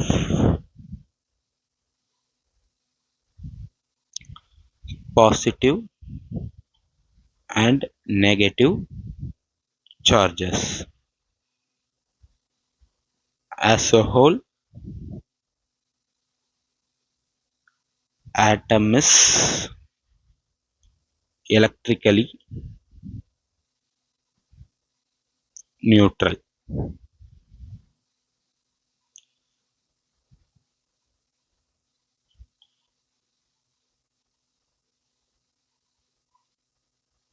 ஓகேவா? அதாவது மேபி இந்த இன்னொரு வாட்டி புரிகிற மாதிரி சொல்லிடுறேன். இப்போ இந்த ஆல்ஃபா பார்ட்டிகல் இப்படியே ஸ்ட்ரைட்டாக போயிட்டு இப்படியே போய் இடிக்க வேண்டியது. பட் வந்து இப்படி போய் ஸ்ட்ரைட்டாக போய் இடிக்காமல் ஸ்லைட்டாக இப்படி வளைஞ்சு இந்த ஸ்மால் ஆங்கிள் டீவியேஷன் மூலயமா வளைஞ்சு இந்த சைடு இடிச்சிருக்கு. இதுக்கு என்ன காரணம்னா மேபி அது இடிக்க வேண்டிய இடத்தோட அதோட விசினிட்டியில் ஒரு ஆட்டம், அந்த கோல்டு ஃபாயில் உள்ள ஆட்டமோட நியூக்ளியஸில் அது பட்டுருந்துருக்கலாம். நியூக்ளியஸ் கண்டெய்ன்ஸ் பாசிட்டிவ் சார்ஜ்னால இந்த பாசிட்டிவ் சார்ஜ் மூலயமா ஒரு ரிப்பல்ஷன் ஏற்படுத்தி அது அப்படியே இப்படி டீவியேட் ஆகி போயிருந்திருக்கலாம். அதே மாதிரி இங்கே ஒரு டீவியேஷன் நடந்து இப்படி போயிருந்திருக்கலாம். ஸோ இங்கே எலக்ட்ரான் இருந்தால் பிரச்சனை இல்லை. அது எலக்ட்ரான் அட்ராக்ஷனால அது இப்படி பாஸ் ஆகி போயிடும். இங்கே ஒரு சின்னதாக ஒரு ஆட்டம் இருந்துச்சுன்னா இங்கே பாசிட்டிவ் ரிப்பல்ஷனால இது டீவியேட் ஆகி வேற ஆங்கிளில் போயிருக்கலாம், ஸ்ட்ரைட்டாக போக வேண்டியது. ஸோ அதை தான் அவர் செகண்ட் பாயிண்ட்ல சொல்ல வர்றாரு. Deviated to small angles by which he conclude that atom contains equal amount of positive charge and equal. ஓகேவா? இது மூலயமா அவர் வந்து ஆட்டம் வந்து எலக்ட்ரிக்கலி நியூட்ரல்னு சொல்ல வர்றாரு. ஏன்னா பாசிட்டிவ் சார்ஜும் இருக்குது, அதே மாதிரி ஃபுல்லாக பாசிட்டிவ் சார்ஜ் இருந்தால் ரிப்பல் ஆயிரும். அதுக்கேற்ற மாதிரி நெகட்டிவ் சார்ஜும் இருக்கிறதுனால தான் ஃபுல் ரிப்பல்ஷன் இல்லாமல் பாதி இது இப்படி போகுது, பாதி இது லைட்டாக டிவியேட் ஆகுது. அதுதான் வந்து செகண்ட் பாயிண்ட்ல வந்து சொல்ல வர்றாரு. இப்போ தேர்ட் பாயிண்ட் தான் கொஞ்சம் important.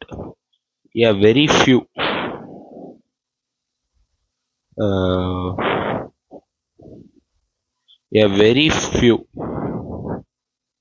one in 20,000 alpha particles were deviated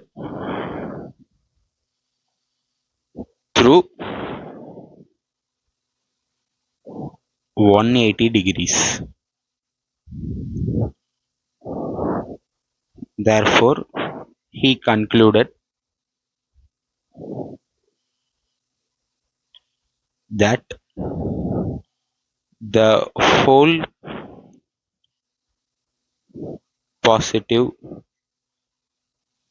charge of an atom is concentrated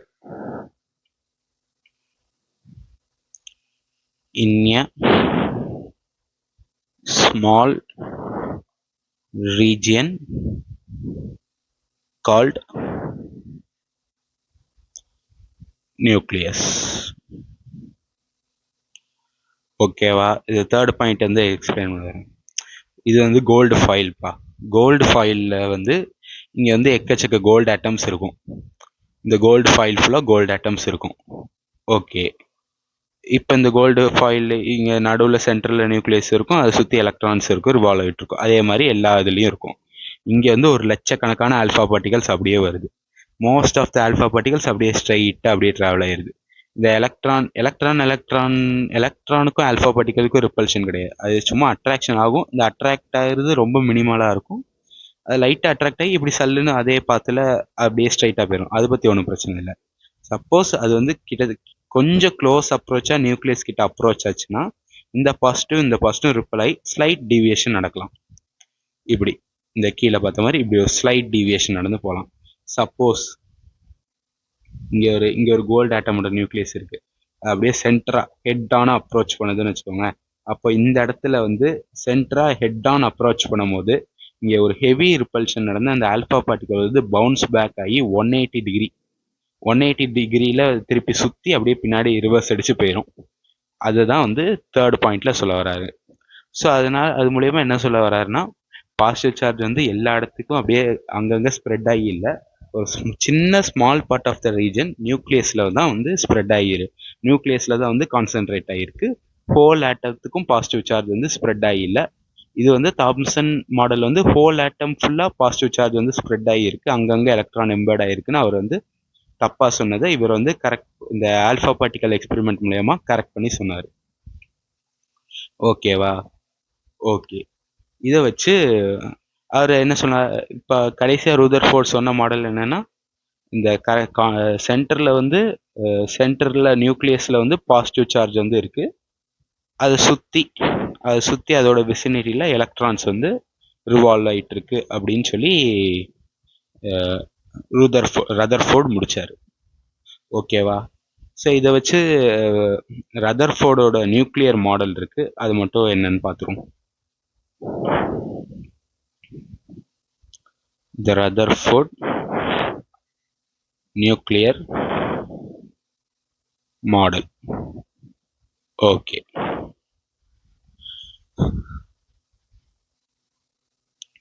Rutherford nuclear model, அதாவது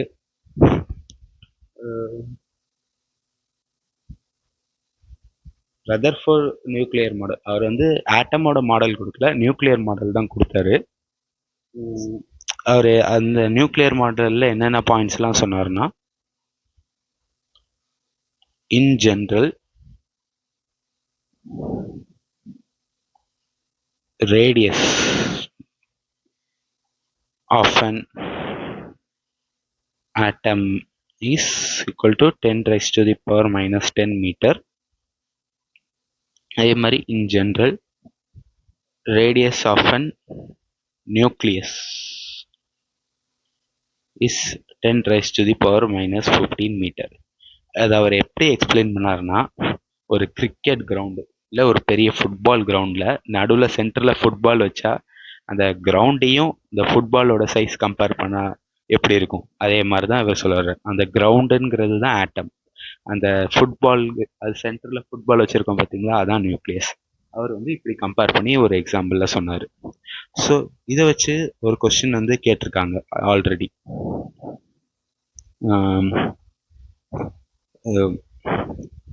radius of atom to radius of nucleus, இதோட ரேஷியோ எவ்வளோன்னு கேட்டிருக்காங்க. ஸோ இதோட ரேஷியோ வந்து approximately 10 to the power minus 10 by 10 power minus 15னா, இது மேலே போகும்போது 10 raised to the power 15 minus 10, 10 raised to the power 5ன்னு வருமா? Okay, 10 raised to the power 5. இது ஒன்று. சப்போஸ் அதே மாதிரி volume of atom divided by volume of nucleus எப்படி கேட்டாங்கன்னா 10 raised to the power 15.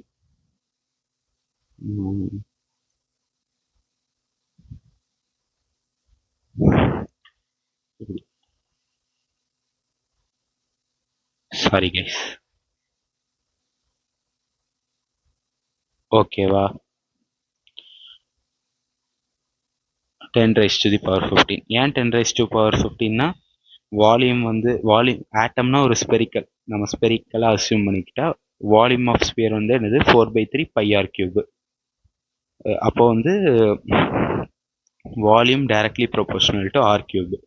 இப்போ இந்த ரேடியஸ் ரேஷியோ எடுக்கும்போது 10⁵. இதுக்கு கியூப் எடுத்தால் வால்யூம் ரேஷியோ கிடச்சிருமா?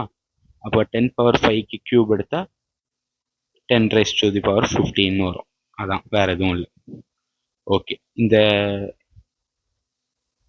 இதை நான் வச்சுக்கோங்க.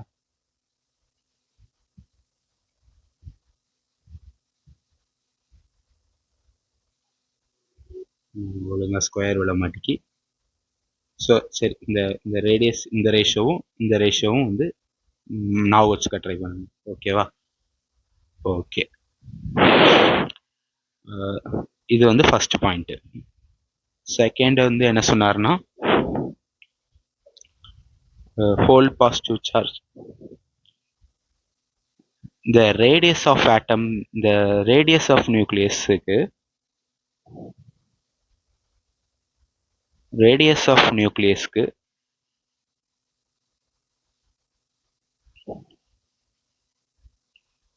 ஒரு ஃபார்முலா இருக்கு.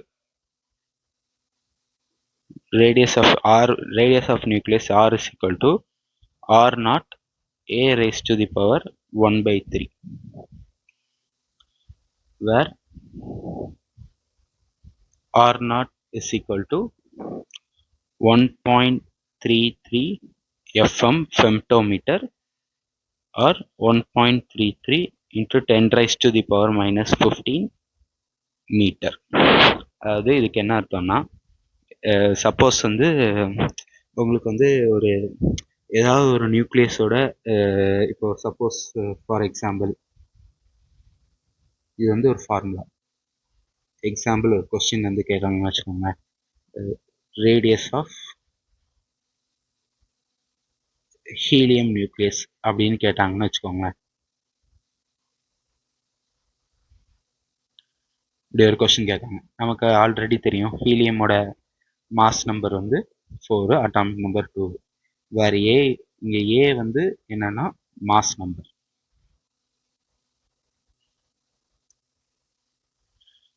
இங்கே மாஸ் நம்பர் 4ன்னு தெரியும், அட்டாமிக் நம்பர் வந்து 2ன்னு தெரியும். ஓகேவா? சப்போஸ் இங்கே ரேடியஸ் கேட்டாங்கன்னா radius is equal to R நாட்டோட வேல்யூ வந்து 1.33 into 10 raised to the power minus 15 into ஏக்கு வந்து 4 raised to the power 1/3. இதுக்கு நீங்கள் வேல்யூ போட்டிங்கன்னா ஒரு ஆன்சர் கிடைக்கும். அதான் வந்து இதை வந்து நீங்கள் வேல்யூ வந்து நீங்கள் கால்குலேஷன் போட்டு கண்டுபிடிச்சிக்கோங்க. அதான் வந்து ரேடியஸ் ஆஃப் ஹீலியம் நியூக்ளியஸ். இந்த மாதிரி கொஸ்டின் சம்டைம்ஸ் கேட்கலாம். ஸோ இந்த ரேடியஸ் ஃபார்முலாவை நான் வச்சுக்கோங்க.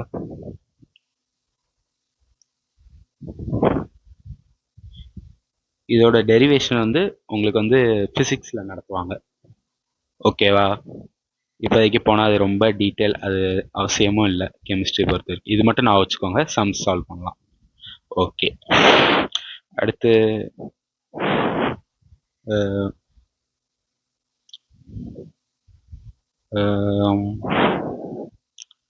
இங்கேயே வந்து 2 பாயிண்ட் எழுதிட்டு மீதி உள்ள டிமெரிட்ஸை வந்து அடுத்த பேஜில் எழுதிடுறேன். அதோட இந்த ருதர்ஃபோர்ட் மாடல் முடிஞ்சிடும்.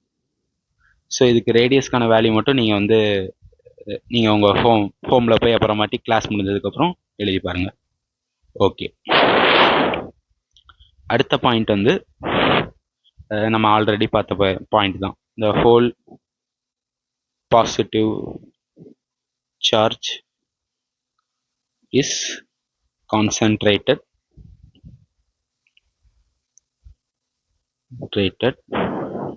at center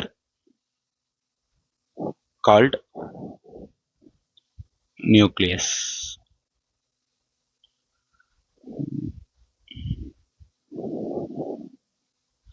ஓகே, இது மட்டும் வேற கலர்ல எழுதிக்கிறேன், உங்களுக்கு குழப்பமா இருக்கும்.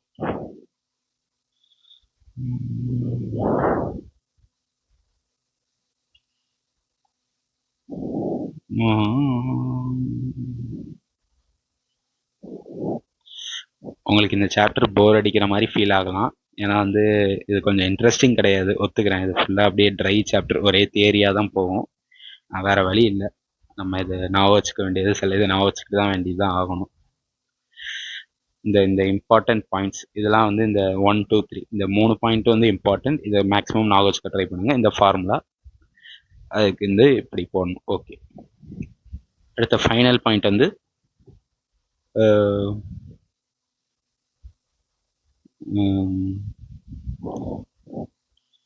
the electrons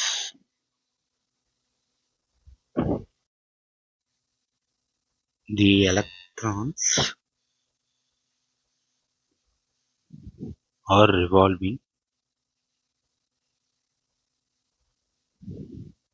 around nucleus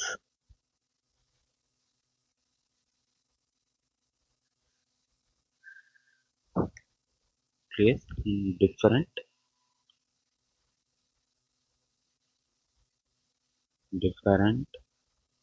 concentric circular paths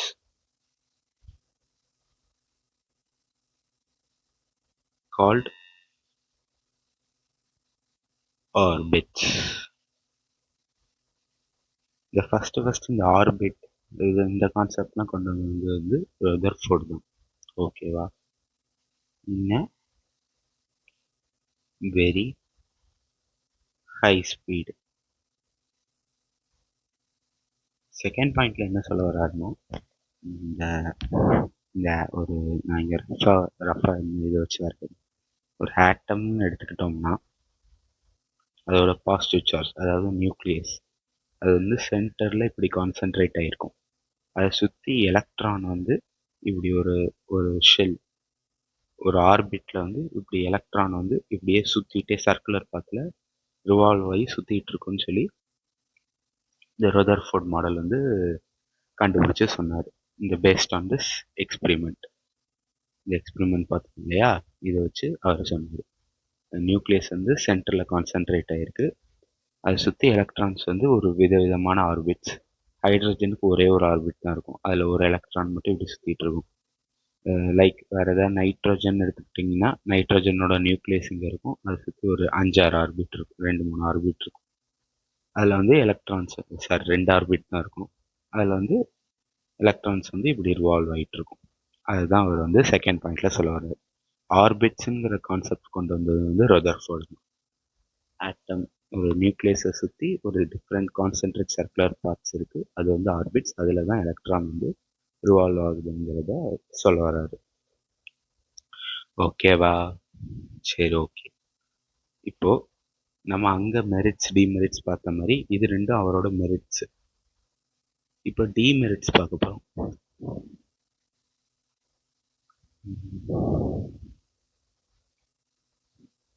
okay,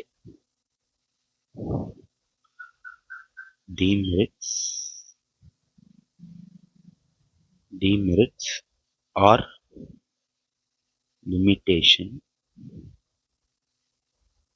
limitations of Rutherford model. இதோட டிமெரிட்ஸ், இது வந்து எதெல்லாம் எக்ஸ்பிளைன் பண்ணல, இதெல்லாம் எக்ஸ்பிளைன் பண்ணியிருக்கு. ஓகே, இதோட ஃபர்ஸ்ட் பாயிண்ட் என்னன்னா, it can't explain line spectrum of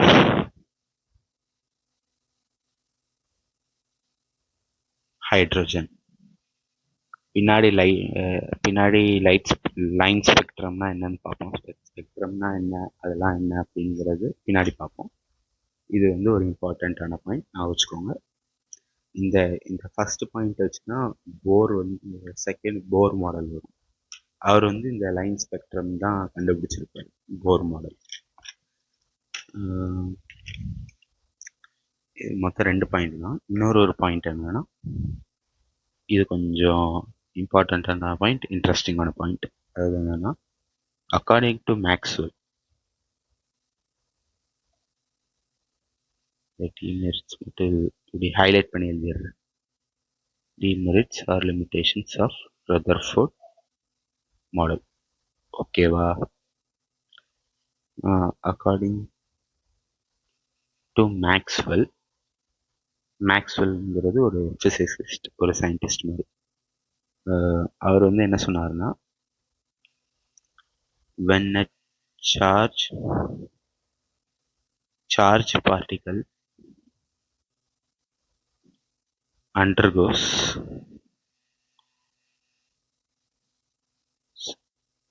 acceleration,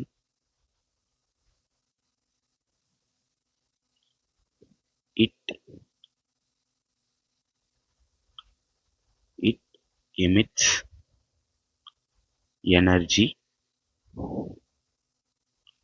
in the form of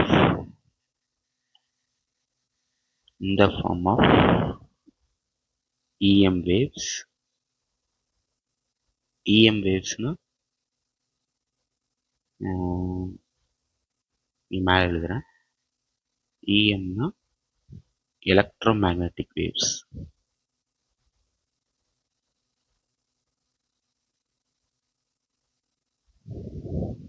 in the form of EM waves or radiation. EM waves radiation சொல்லிக்கலாம், தப்பில்லை. EM waves or radiation. Because of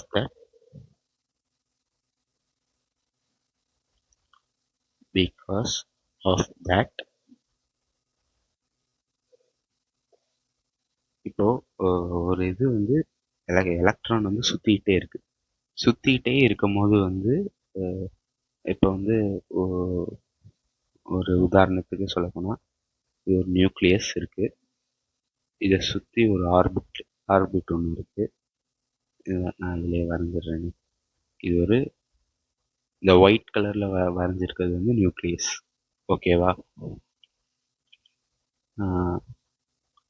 அதை சுற்றி ஒரு orbit இருக்கு, ஒரு hydrogen ஆட்டம்னு வச்சுக்கோங்க. ஓகேவா? இப்போ வந்து ஒரு எலக்ட்ரான் அப்படியே ரிவால்வ் ஆகிட்டே இருக்கு.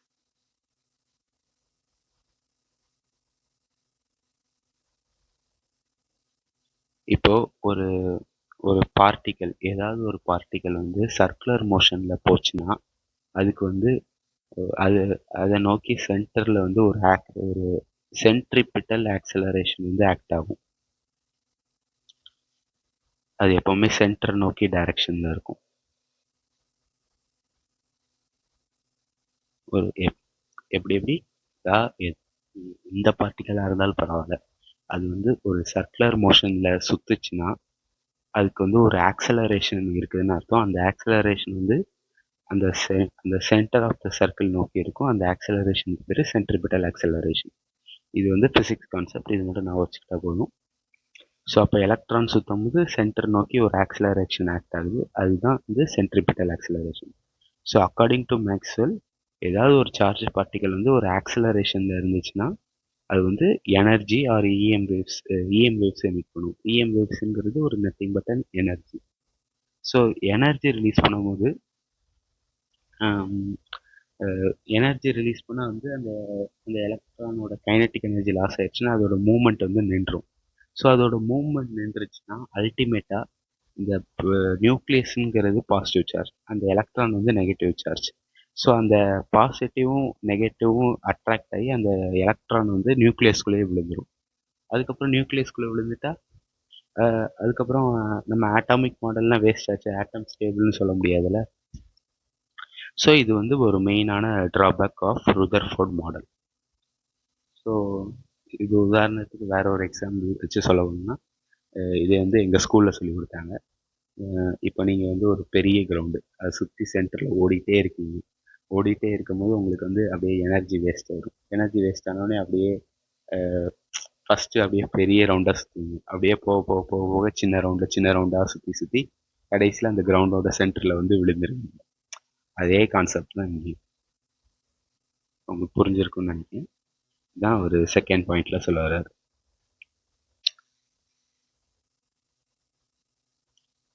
Because of that, radius of path continuously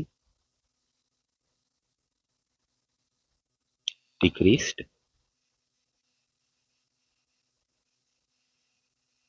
and ultimately electron will fall into the nucleus, thereby atom became unstable. இதான் வந்து செகண்ட் பாயிண்ட். ஐ ஹோப் உங்களுக்கு புரிஞ்சிருக்கும்னு நினைக்கிறேன். ஸோ இதான் கைஸ், நம்ம ருதர்ஃபோர்ட் மாடல் சக்ஸஸ்ஃபுல்லாக முடிச்சிட்டோம். ருதர்ஃபோர்ட் மாடல் பார்த்தாச்சு, தாம்சன் மாடல் பார்த்தாச்சு. இது தாம்சன் மாடலோட ருதர்ஃபோர்ட் மாடல் வந்து கொஞ்சம் இம்பார்ட்டண்ட். இதை பேஸ் பண்ணி சம்ஸ் வர்றது வந்து இந்த இந்த ஆர் நாட் இந்த ஃபார்முலா வச்சு. இது வந்து ரேடியஸ் ஆஃப் நியூக்ளியஸ் கண்டுபிடிக்கிறதுக்கான ஃபார்முலா. ஓகேவா? ஓகே. ஸோ அடுத்து நம்ம பார்க்க போகிற டாபிக் வந்து பிளாங்க்ஸ் குவாண்டம் தியரி. இல்லை, இந்த ருதர்ஃபோர்ட் எக்ஸ்பெரிமெண்ட்லேயே இன்னொரு கான்செப்ட், இதையும் சொல்லிடுறேன். distance of closest approach. Okay.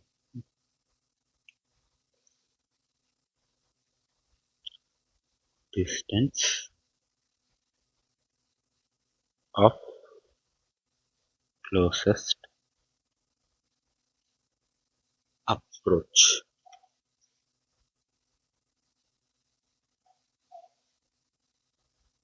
Okay, இப்போ டிஸ்டன்ஸ் ஆஃப் க்ளோசஸ்ட் அப்ரோச்னா என்ன? இப்போ வந்து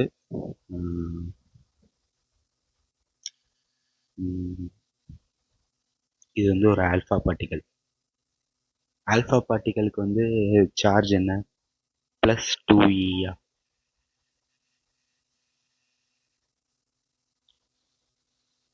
ஆல்ஃபா பார்ட்டிகல். ஆல்ஃபா பார்ட்டிகல்னா என்ன? Helium nucleus, helium 2+. அப்போ அதில் 2 புரோட்டான் இருக்கு. புரோட்டானோட சார்ஜ் வந்து +e. So 2 times +e. So +2eன்னு எழுதிக்கிறேன், அவ்வளோதான்.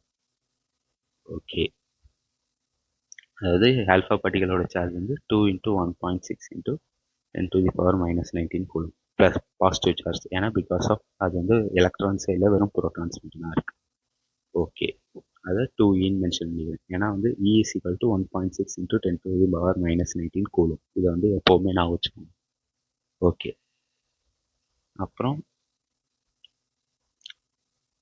இங்கே வந்து நியூக்ளியஸ் இருக்கு. ரதர்ஃபோர்டு வந்து அந்த gold nucleus, gold foil use பண்ணி கோல்டு ஆட்டத்தோட நியூக்ளியஸ் யூஸ் பண்ணியிருப்பாரு. சப்போஸ் இன்கேஸ் கொஸ்டினில் வந்து வேறு ஏதாவது நியூக்ளியஸ் கொடுத்தாங்கன்னா அதுக்கும் நம்ம வந்து இது எப்படி கண்டுபிடிக்கணும்னு தெரிஞ்சிருக்கணும். ஸோ அதனால் நான் இன் ஜென்ரலாக எழுதுகிறேன். நியூக்ளியஸ் வந்து நியூட்ரானும் இருக்கும், ஒத்துக்கிறேன். மெயினாக வந்து அங்கே சார்ஜுன்னு பார்த்தோம்னா பாசிட்டிவ் சார்ஜ்.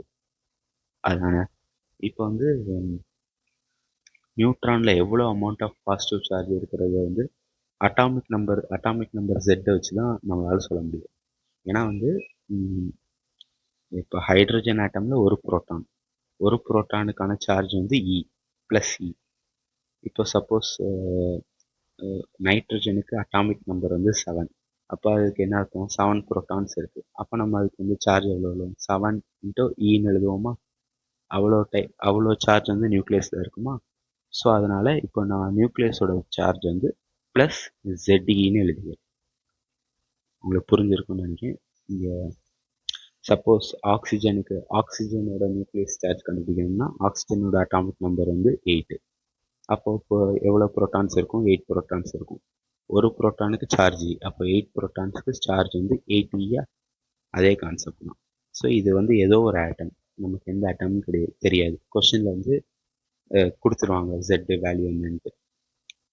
நம்ம இந்த ஃபார்முலா எழுதுறதுக்காண்டி ZEன்னு சொல்லி மென்ஷன் பண்ணியிருக்கோம். ஓகேவா? ஓகே, சரி. இப்போ வந்து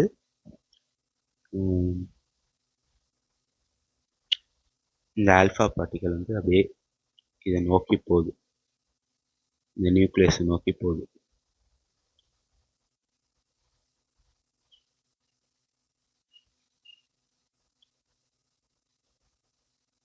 இது வந்து இப்படி நியூக்ளியஸை நோக்கி போக இதுவும் பாசிட்டிவ் சார்ஜ், இதுவும் பாசிட்டிவ் சார்ஜ். ஒரு இடத்துல ரிப்பல் ஆகி பவுன்ஸ் பேக் ஆகுமா? அப்படியே ரிவர்ஸ் போகுமா? ஸோ அந்த ரிவர்ஸ் போகிற அந்த கட்டத்தில் இங்கே இதோட வெலாசிட்டி இங்கே 0வாக இருக்கும். ஸ்டாப் ஆகிட்டு தான். இப்போ நீங்களே வந்து ஒரு இடத்துல வந்து ஒரு யூ-டர்ன் இருக்குது, அப்படியே நீங்கள் வேகமாக போயிட்டுருக்கீங்க. அப்படியே அதே ஸ்பீடோடையே திருப்புவீங்க. அந்த இடத்துல பிரேக் போட்டு நின்றுட்டு அதுக்கப்புறம் வண்டியை திருப்பிட்டு அப்படியே மூவ் ஆன் பண்ணுவீங்க. அதே மாதிரி தான் அந்த ஆல்ஃபா பார்ட்டிகல் வந்து நியூக்ளியஸை நோக்கி போயிட்டுருக்கு. அப்போ வந்து அங்கே ஒரு ஹெவி ரிப்பல்ஷன். இந்த ஹெவி ரிப்பல்ஷனில் ஒரு செகண்ட் அது அப்படியே ஸ்டாப் ஆகி நின்றும். ஸ்டாப் ஆகி நின்றுட்டு அப்படியே அந்த ரொம்ப பெரிய ஃபோர்ஸ் வந்து அதை பிடிச்சி நீ இந்த சைடு வராத தள்ளி போன்னு ஃபோர்ஸ் தள்ளுது. ஸோ அதனால் அது மறுபடியும் வந்து அப்படியே ஒரு செகண்ட் ஸ்டாப் ஆகி அப்படியே பவுன்ஸ் பேக் ஆகி திருப்பி வந்த பாதையிலே போயிடும். ஸோ இந்த இடத்துல வந்து ஸ்டாப் ஆயிரும்னா என்ன? வெலாசிட்டி 0 m/s உங்கள் ரெஃபரன்ஸ்க்கு. ஓகே, ஸோ வந்து அந்த எந்த கட்டத்தில் வந்து இந்த பவுன்ஸ் பேக் ஆகுதோ அந்த இடத்துல ஸ்டாப் ஆகி பவுன்ஸ் ஆகிற சமயத்தில் அப்போ அதோட டிஸ்டன்ஸ் என்ன? அதுதான் வந்து டிஸ்டன்ஸ் ஆஃப் க்ளோசஸ்ட் அப்ரோச். அதை வந்து R0ன்னு சொல்லி டினோட் பண்ணுறாங்க. எப்படி அந்த எந்த இடத்துல வந்து ஸ்டாப் ஆகி திரும்பி அப்படியே ரிவர்ஸில் போகிற அந்த அந்த பர்டிகுலர் பாயிண்டில் உள்ள ஆல்ஃபா பார்ட்டிகளுக்கும் அந்த நியூக்ளியஸ்க்கும் உள்ள டிஸ்டன்ஸை தான் நம்ம வந்து ஆர்னா டிஸ்டன்ஸ் ஆஃப் க்ளோசஸ்ட் அப்ரோச்னு சொல்லுவோம். ஓகே, இந்த பர்டிகுலர் பாயிண்ட் இது வந்து ஒரு பீன்னு வச்சுக்கோமே. இப்போ ஆல்ஃபா பார்ட்டிகல் இங்கேருந்து வருது, இந்த ஏ பாயிண்ட்லேருந்து பிக்கு வருது. இங்கே ஏ பாயிண்ட்லேருந்து வந்துட்டு இருக்கும்போது அதுக்கு வந்து கைனட்டிக் எனர்ஜி இருக்கும். ஏன்னா ஒரு மூவிங் பார்ட்டிகளுக்கு வந்து கைனட்டிக் எனர்ஜி இருக்கும். கரெக்டாக அந்த பி பாயிண்ட்டுக்கு வரும்போது வந்து அதோட வெலாசிட்டி வந்து 0 ஆயிடுது. 0 ஆகிட்டு தான் அதுக்கப்புறம் தான் திரும்பி பேக்கில் போகுது. ஸோ அந்த 0 ஆகிற சமயத்தில் வந்து அதுக்கு வந்து ஒரு பொட்டன்ஷியல் எனர்ஜி இருக்கும், கைனட்டிக் எனர்ஜி இருக்காது. ஏன்னா வந்து மூவிங் பார்ட்டிகளுக்கு தான் கைனட்டிக் எனர்ஜி இருக்கும். ஹாஃப் எம்பி ஸ்கொயர் தானே, அந்த வெலாசிட்டி 0னா 0 square 0. So kinetic energy 0. But அங்கே வந்து சின்ஸ் அங்கே வந்து ஒரு ஹெவி ரிப்பல்ஷன் இருக்கிறதுனால அங்கே ஒரு பொட்டன்ஷியல் எனர்ஜி இருக்கும். நான் ஆல்ரெடி சொன்னது தெரியுமா, எந்த இடத்துல ஸ்டெபிலிட்டி கம்மியாக இருக்கும் அங்கே பொட்டன்ஷியல் எனர்ஜி அதிகமாக இருக்கும். ஸோ இங்கே வந்து ஒரு பொட்டன்ஷியல் எனர்ஜி இருக்கும், which so that kinetic energy at A is equal to potential energy at P. இதான் வந்து பேசிக் ஐடியா.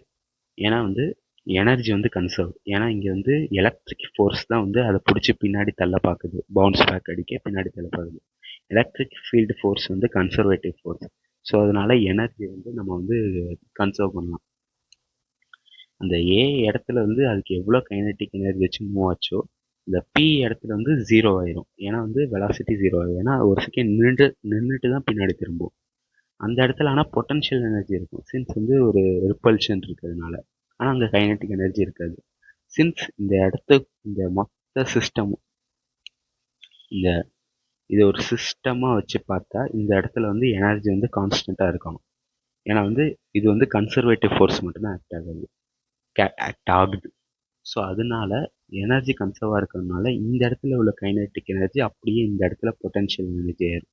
மறுபடியும் இந்த பார்ட்டிகல் வந்து இங்கே உள்ள பொட்டன்ஷியல் எனர்ஜியை கெயின் பண்ணி இந்த இடத்துக்கு வரும்போது அது வந்து கைனட்டிக் எனர்ஜி, அதே அந்த amount of kinetic energy convert ஆயிரும். So energy conserved. அதுதான் இங்கே எழுதியிருக்கு. ஓகேவா?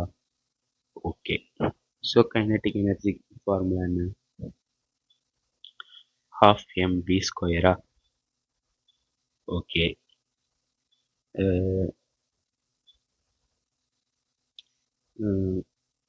இது பொட்டன்ஷியல் எனர்ஜிக்கு வந்து எலக்ட்ரோஸ்டாட்டிக்ஸில் வந்து ஒரு ஃபார்முலா உண்டு.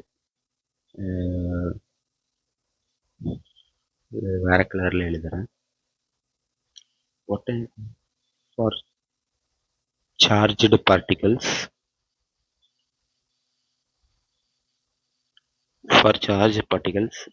U is equal to K Q1 Q2 by R. இங்கே ஆர்ங்கிறது டிஸ்டன்ஸ் பிட்வீன் த சார்ஜஸ், கேங்கிறது வந்து ஒரு கான்ஸ்டன்ட் மாதிரி, அதோட வேல்யூ வந்து 9 × 10⁹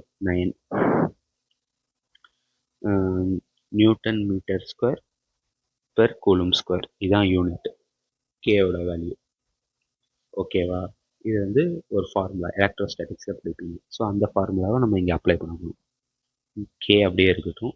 இங்கே வந்து Q1ங்கிறது இந்த ZE சார்ஜ், Q2ங்கிறது என்னது, இந்த 2E ஆல்ஃபா பார்ட்டிகளோட சார்ஜ், டிவைடட் பை இந்த இடத்துல பொட்டன்ஷியல் எனர்ஜி இருக்கிறப்போ அது அந்த ரெண்டு ஆல்ஃபா பார்ட்டிகல் கூட, இங்கே ஆல்ஃபா பார்ட்டிகல் இருக்கு, இந்த இடத்துல ஆல்ஃபா பார்ட்டிகல், இதுக்குள்ள இப்போ உள்ள டிஸ்டன்ஸ் என்ன? R0. இதான டிஸ்டன்ஸ் ஆஃப் க்ளோசஸ்ட் அப்ரோச். இதை தானே நம்ம கண்டுபிடிக்கணும். இது எம் ஆல்ஃபா. ஓகே, இதில் வந்து R0 கண்டுபிடிச்சிடலாமா? R0 வந்து இதை நீங்கள் அப்படியே ரீஅரேஞ்ச் பண்ணி பாருங்கள். கரெக்டாக என்ன வரும்னா 4kZe² by m alpha v, velocity of alpha particle, the whole square.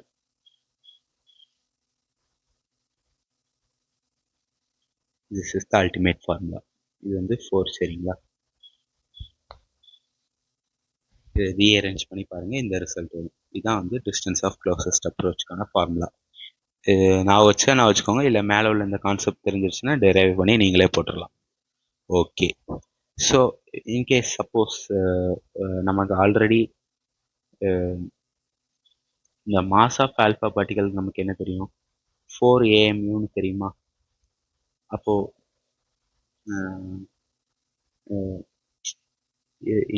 இது வந்து சின்ஸ் வந்து இந்த நமது எஸ்ஐ யூனிட்ல எல்லாமே எஸ்ஐ யூனிட்ல சப்ஸ்டியூட் பண்ணுறதுனால இதுவும் கேஜியில் தான் நம்ம சப்ஸ்டியூட் பண்ணணும் mass of alpha பார்ட்டிகலை.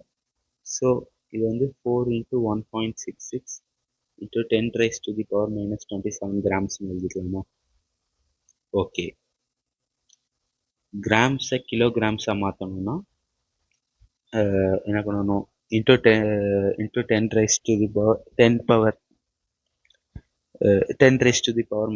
Add பண்ணிக்கணுமா? Sorry, தப்பாக எழுதிட்டேன். ஒரு எக்ஸ்ட்ரீம்லி சாரி. 10⁻24 கிராம்ஸ் தானே வரும். சாரி.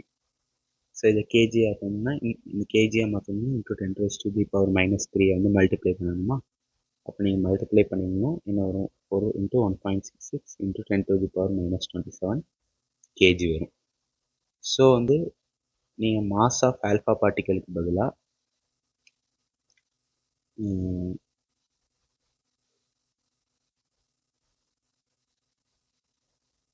மாஸ் ஆஃப் ஆல்ஃபா பார்ட்டிகளுக்கு பதிலாக இந்த 4 × 1.66 × 10⁻⁻27 கேஜி இந்த வேல்யூ வந்து சப்ஸ்டியூட் பண்ணணும். இந்த இடத்துல வந்து இந்த 4 × 1.66 × 10⁻⁻27 கேஜியை வந்து மாஸ் ஆஃப் ஆல்ஃபா பார்ட்டிகல் இருக்கிற இடத்துல வந்து நீங்கள் சப்ஸ்டியூட் பண்ணிங்கன்னா R0ஓட வேல்யூ வந்து ஈஸியாக கிடச்சிடும். Z வந்து கொஸ்டினில் கொடுத்துருவாங்க. வந்து ஈயோட வேல்யூ நமக்கு என்ன தெரியும், 1.6 × 10⁻⁻19 கூலும். 19 தானே.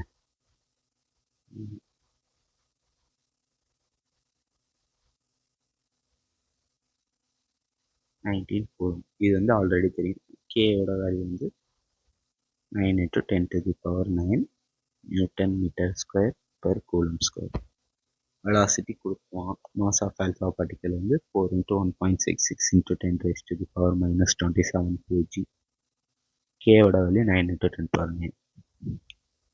ஜெட்டும் வியும் வந்து கொஸ்டினில் கொடுத்துருவாங்க. ஸோ அதை பொறுத்து ஆன்சர் சேஞ்ச் ஆகும். அவ்வளோதான். ஸோ சக்ஸஸ்ஃபுல்லி இதோட வெதர்ஃபோர்ட் எக்ஸ்பெரிமெண்ட்டும் முடிஞ்சிச்சு.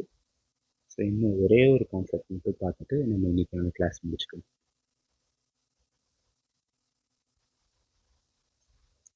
ஸோ ஓகே கைஸ், நம்ம சக்ஸஸ்ஃபுல்லி 2 மாடல் பார்த்துட்டோம். Thomson atomic model and Rutherford model.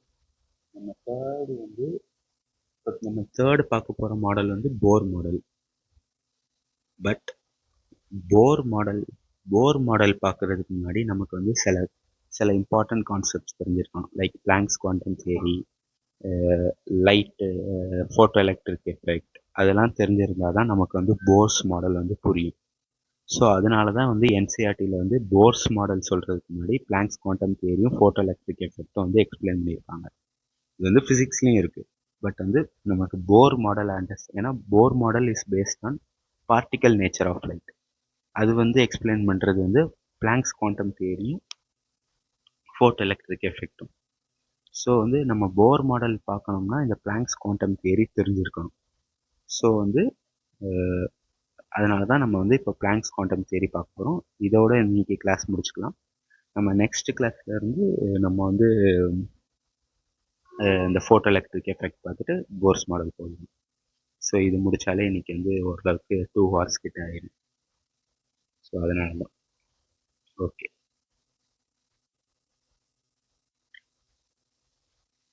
Blanks quantum theory இது வந்து என்னென்னா இட் சப்போர்ட்ஸ்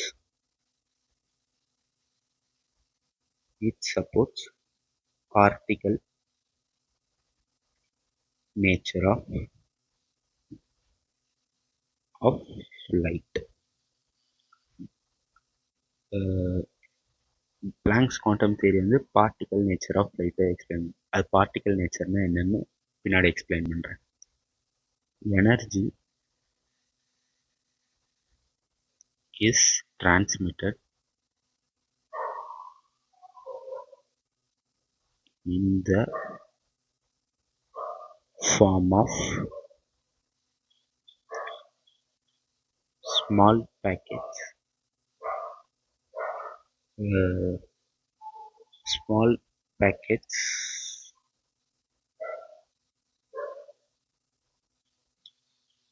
called as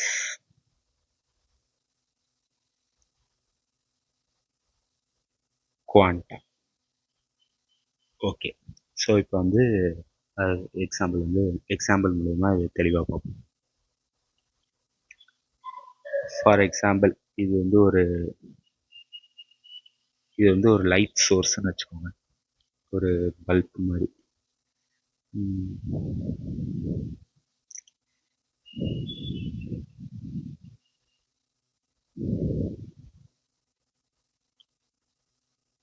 இது வந்து ஒரு பல்ப், சரிங்களா?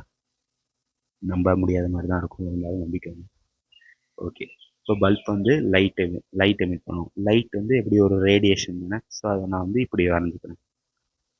இது வந்து ஒரு லைட் ரேடியேஷன் வெளிப்படுத்தும். ஓகே, இது வந்து ஒரு பெருசாக வரைஞ்சிக்கிறேன். இது வந்து ஒரு ரேடியேஷன், லைட்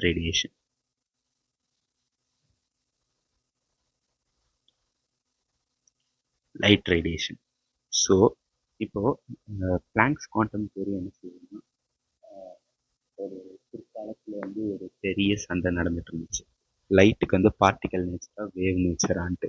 அதாவது நியூட்டன் இவங்கெல்லாம் என்ன சொன்னாங்கன்னா, லைட் வந்து ஒரு சின்ன சின்ன ஆட்டம்னா ஒரு பார்ட்டிக்கல்னு சொல்கிற மாதிரி லைட்டும் வந்து ஒரு ஃபோட்டான்ஸுங்கிற ஒரு பார்ட்டிகல்ஸால் மேடானது. அதாவது பார்ட்டிக்கல்னா இந்த சின்ன சின்ன, அதுவும் ஒரு விதமான ஒரு பொருள் மாதிரி, திங்க்.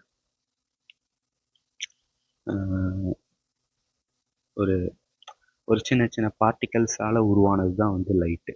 பட் வந்து லேட்டராக வந்து ஃபர்தராக வந்து சயின்டிஸ்ட்லாம் என்ன சொன்னாங்க, இல்லை அது பார்ட்டிக்கல்லாம் இல்லை, அது வந்து லைட் வந்து ஒரு வேவ் நேச்சர், அதில் எந்த வித பார்ட்டிக்கலும் கிடையாது, அது வந்து ஒரு வேவ் நேச்சர்னு சொன்னார். பட் இந்த பிளாங்க்ஸ் குவாண்டம் தியரி வந்து பார்ட்டிக்கல் நேச்சரை தான் சப்போர்ட் பண்ணுது. பிளாங்க்ஸ் குவாண்டம் தியரி வந்து லைட் வந்து ஒரு சின்ன சின்ன பார்ட்டிகல்ஸால் மேட் ஆகிடும். இந்த பார்ட்டிகல்ஸ் வந்து அப்படியே ட்ராவல் ஆகும்போது ஒரு ரேடியேஷன் மாதிரி தெரியுது.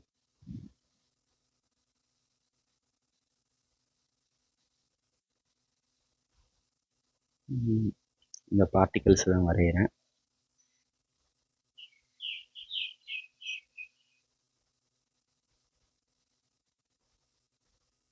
ஓகேவா?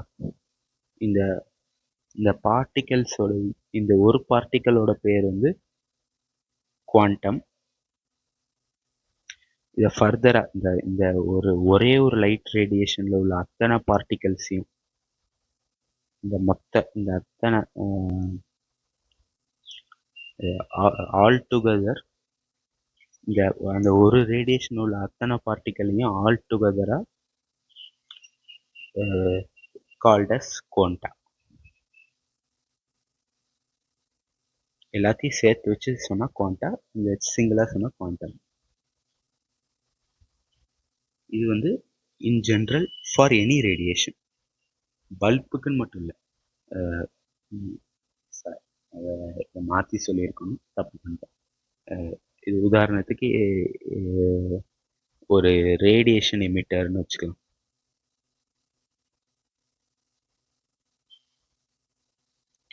ஸோ வந்து பிற்காலத்தில் வந்து என்ன ஃபர்ஸ்ட்லேருந்து ஒரு ரீகேப் மாதிரி சொல்கிறேன், உங்களுக்கு என்ன தெளிவாக புரியும். பிற்காலத்தில் வந்து ஒரு எனர்ஜி, அது ரேடியேஷன் இந்த மாதிரி ஒரு இது ட்ராவல் ஆகுதுன்னா, ஒரு லைட் சோர்ஸ் மாதிரி ட்ராவல் ஆகுதுன்னா, அது வந்து சின்ன சின்ன பார்ட்டிகல்ஸ்லாம் அங்கே இருந்து அதுக்குன்னு தானே ஒரு லூமினன்ஸ், ஒரு பயோலூமினன்ஸ் மாதிரி, கெமி லூமினன்ஸ் மாதிரி தனக்குத்தானே ஒரு பிரைட்னஸ் உருவாக்கி அப்படியே அந்த பார்ட்டிகல், சின்ன சின்ன பார்ட்டிகல்லாம் அப்படி ஸ்ட்ரைட்டாக வேகமாக ட்ராவல் ஆகும்போது நமக்கு ஒரு லைட் மாதிரி தெரியுதா? இல்லை லைட்டுங்கிறது ஒரு ஆக்சுவலி ஒரு வேவா, ஒரு ஏதோ ஒரு சோர்ஸ்லேருந்து அப்படியே ஒரு வேவ் ஃபார்மில், வேவ்னா உங்களுக்கு ஆல்ரெடி தெரியும்ல, இந்த சின்ன வயசில் படிச்சிருக்கீங்க, இப்படி இப்படி போகும்ல வேவ், க்ரஸ்ட் அண்ட் ட்ரஃப்ட் இருக்கும்ல.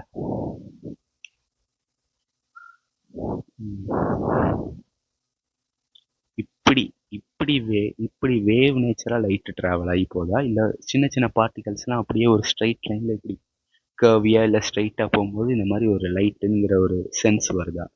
இந்த மாதிரி ஒரு கன்ஃபியூஷன் வந்து முன்னாடி அந்த 1900 அந்த சயின்டிஸ்ட் காலத்தில், ஐன்ஸ்டீன் காலத்தில் இருந்துச்சு. ஸோ அதுக்காண்டி ஒரு பெரிய சண்டை நடந்துச்சு. சில சயின்டிஸ்ட் வந்து அது வந்து ஒரு பார்ட்டிக்கல், இந்த மாதிரி ஒரு பார்ட்டிக்கல் சின்ன சின்ன பார்ட்டிக்கல் மூலியமா போய் அப்படி போச்சுன்னு சொல்லுவாங்க. சில சயின்டிஸ்ட் வந்து இல்லை அதுக்கு வேவ் நேச்சர் தான், வேவ் மாதிரி தான் போகுது. பட் ஃபர்தராக லேட்டராக வந்து டி ப்ராக்லின்னு ஒரு சயின்டிஸ்ட் வந்து அது வந்து அதில் வந்து ரெண்டுமே இருக்குது, பார்ட்டிக்கலும் இருக்குது, வேவ் நேச்சரும் இருக்குது, இடத்துக்கு தகுந்த மாதிரி அது மாற்றிக்கும்னு சொல்லி சிம்பிளாக சொல்லி முடிச்சிருப்பாரு. ஸோ அதை நம்ம ஃபர்தராக பார்ப்போம். பட் இப்போ நம்ம பிளாங்க்ஸ் குவாண்டம் தியரி வந்து எதை பேஸ் பண்ணினா, பார்ட்டிக்கல் நேச்சர், இந்த மாதிரி சின்ன சின்ன பார்ட்டிக்கல் வந்து ஒரு அதுவே ஒரு சோர்ஸ் மாதிரி ஆக்ட் ஆகி எமிட் பண்ணி அப்படியே ஒரு ஸ்ட்ரெயிட் லைனில் ட்ராவல் ஆகும்போது நமக்கு ஒரு லைட், ஒரு ரேடியேஷன் போகிற மாதிரி தெரியுது. ஸோ ஃபார் இது ஒரு ரேடியேஷன் எமிட்டர். இது வந்து நான் லைட்டுன்னு சொல்லக்கூடாது, எனி டைப் ஆஃப் ஒரு ரேடியேஷன், ஏதோ ஒரு ரேடியேஷன். லைட் மட்டும்தான் ரேடியேஷன் இல்லை, ஒரு எக்ஸ்ரேனாலும் ஒரு ரேடியேஷன் தான். அதே மாதிரி ஏதோ ஒரு ரேடியேஷனில் அதில் உள்ள ஒரு பார்ட்டிகல்ஸ்லாம், ஒரு பார்ட்டிக்கலோட பேர் குவாண்டம், அந்த மொத்த ரேடியேஷனில் உள்ள அத்தனை பார்ட்டிகல்ஸையும் டுகெதராக குவாண்டாம்னு சொல்லுவோம். But in case of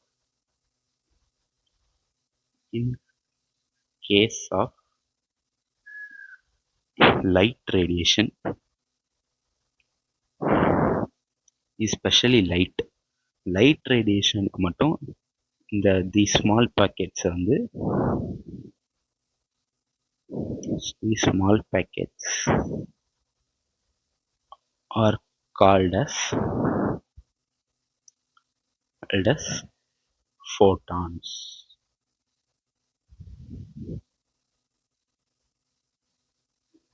And they move with the speed of light, 3 into 10 to the power 8 meter per second. Okay. So வந்து இன்கேஸ் ஜென்ரலாக ஏதோ ஒரு radiation, x ray radiation, gamma radiation, ஏதோ ஒரு ரேடியேஷன், அதில் உள்ள பார்ட்டிகல்ஸ் இன் ஜென்ரலாக இந்த ரேடியேஷனில் உள்ள அந்த பார்ட்டிகல், சிங்கிள் பார்ட்டிகளுக்கு பேர் குவாண்டம்னு சொல்லுவோம், ஆல் டுகெதர் குவாண்டம்னு சொல்லுவோம். எக்ஸ்பெஷலி இன் லைட் ரேடியேஷனில் மட்டும் இந்த குவாண்டம்க்கு பதிலாக நம்ம அந்த ஸ்மால் பாக்கெட்ஸ், அந்த பார்ட்டிக்கலை வந்து ஃபோட்டான்னு சொல்லி மென்ஷன் பண்ணுவோம், அவ்வளோதான். அதில் உள்ள அந்த ஒவ்வொரு சிங்கிள் ஃபோட்டானும், இது ஒரு 3 into 10 power 8 மீட்டர் per செகண்டில் ட்ராவல் ஆகும், இதுவும் ஒரு 3 into 10 power 8 மீட்டர் per செகண்டில் ட்ராவல் ஆகும், இதுவும் 3 into 10 power 8, இதுவும் ஒரு 3 into 10 power 8, எல்லாமே 3 into 10 power 8 மீட்டர் per செகண்டில் ட்ராவல் ஆகும். ஸோ ஆல் டுகெதர் எல்லாமே 3 into 10 power 8 மீட்டர் per செகண்டில் ட்ராவல் ஆகும்போது இன் டுகெதர் லைட்டும் 3 into 10 power 8 மீட்டர் per செகண்டில் ட்ராவல் ஆகிற மாதிரி ஒரு ஃபீல் கிடைக்கும். ஸோ அதுதான். So each and every photon move with the speed of 3 into 10 power 8 meter per second in case of light radiation. புரிஞ்சிருக்கும்னு நினைக்கிறேன். ஸோ வந்து இதை பேஸ் பண்ணி ஒரு ஃபார்முலா இருக்குது, அது பார்த்துட்டு அதோட இன்னைக்கான கிளாஸ் முடிச்சுட்டு வந்து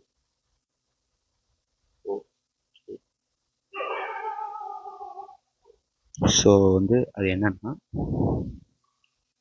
எல்லோ கலரில் எழுதுறேனே, இல்லை இந்த ஆரஞ்சு மாதிரி எழுதுறேன். Okay. Energy possessed by one photon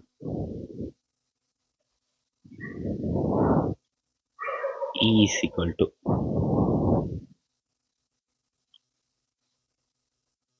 h mu. So bro நீங்கள் சொல்லிட்டீங்க இந்த மாதிரி ஒரு பார்ட்டிக்கல்லாம் சேர்ந்து ஒரு எனர்ஜி மாதிரி க்ளோ கிடச்சி அப்படியே ஒரு ரேடியேஷன் மாதிரி லைட்டாக ட்ராவல் ஆகுது.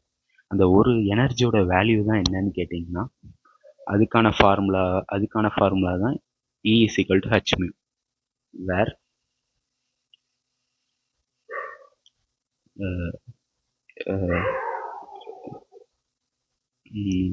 கீழே எழுதிடட்டா. ஓகே, வேர் h வந்து பிளாங்க்ஸ் கான்ஸ்டன்ட். பிளாங்க்ஸ் கான்ஸ்டன்ட்டோட வேல்யூ என்னன்னா, அது கீழே சைடில் எழுதுறேன், இந்த கலரில் எழுதுறேன். பிளாங்க்ஸ் கான்ஸ்டன்ட்டோட வேல்யூ என்னன்னா 6.626 into 10 raised to the power minus 34 joule second, or 4.14 into 10 raised to the power minus 15 electron volt second. இது வந்து இன் டர்ம்ஸ் ஆஃப் ஜூலில் வந்து பிளாங்க்ஸ் கான்ஸ்டன்ட் வேல்யூ வேணும்னா 6.626 into 10 raised to the power minus 34 use பண்ணணும். இல்லாட்டி electron வோல்ட்டில் வேணும்னா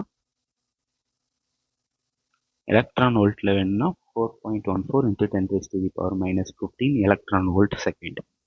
இது வந்து 2 யூனிட். ஸோ இந்த ரெண்டு வேல்யூவும் வந்து மறக்காம நான் வச்சுக்கோங்க. அது மாதிரி இதில் இந்த மியூனா என்னன்னு கேட்டிங்கன்னா, where mu is the frequency.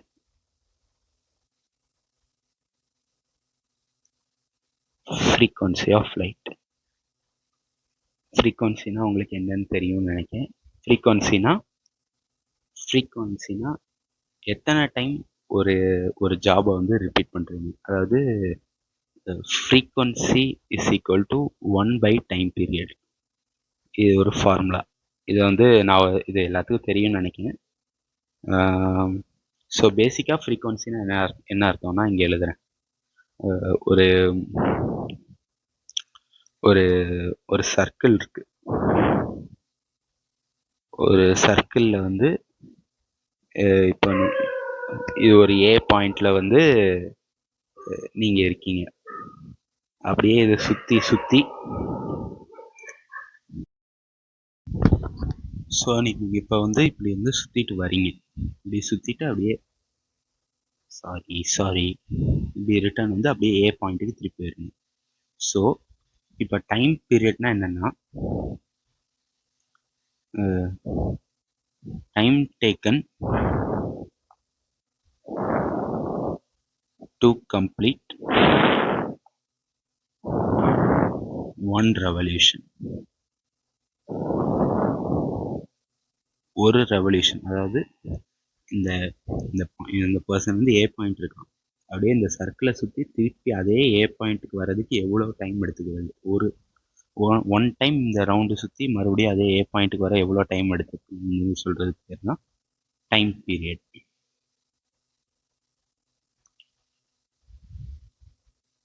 Frequency வந்து 1/டைம் பீரியட்னு சொல்லுவோம். இதுக்கான யூனிட் வந்து ஹெர்ட்ஸ். ஃப்ரீக்வன்சிக்கு யூனிட் வந்து ஹெர்ட்ஸ். ஓகே, டைம் பீரியடுக்கு செகண்ட். Okay, 1 hertz. ஹெர்ட்ஸ்னால் வந்து ஃப்ரீக்வன்சிக்கு வந்து ஹெர்ட்ஸ்ன்னு சொல்லலாம், ஆர் செகண்ட் இன்வர்ஸ். இந்த second inverse or minute inverse அதையும் யூஸ் பண்ணலாம், ஒன்றும் தப்பு இல்லை. ஸோ இப்போ ஃப்ரீக்வன்சிக்கு என்ன அர்த்தம்னா,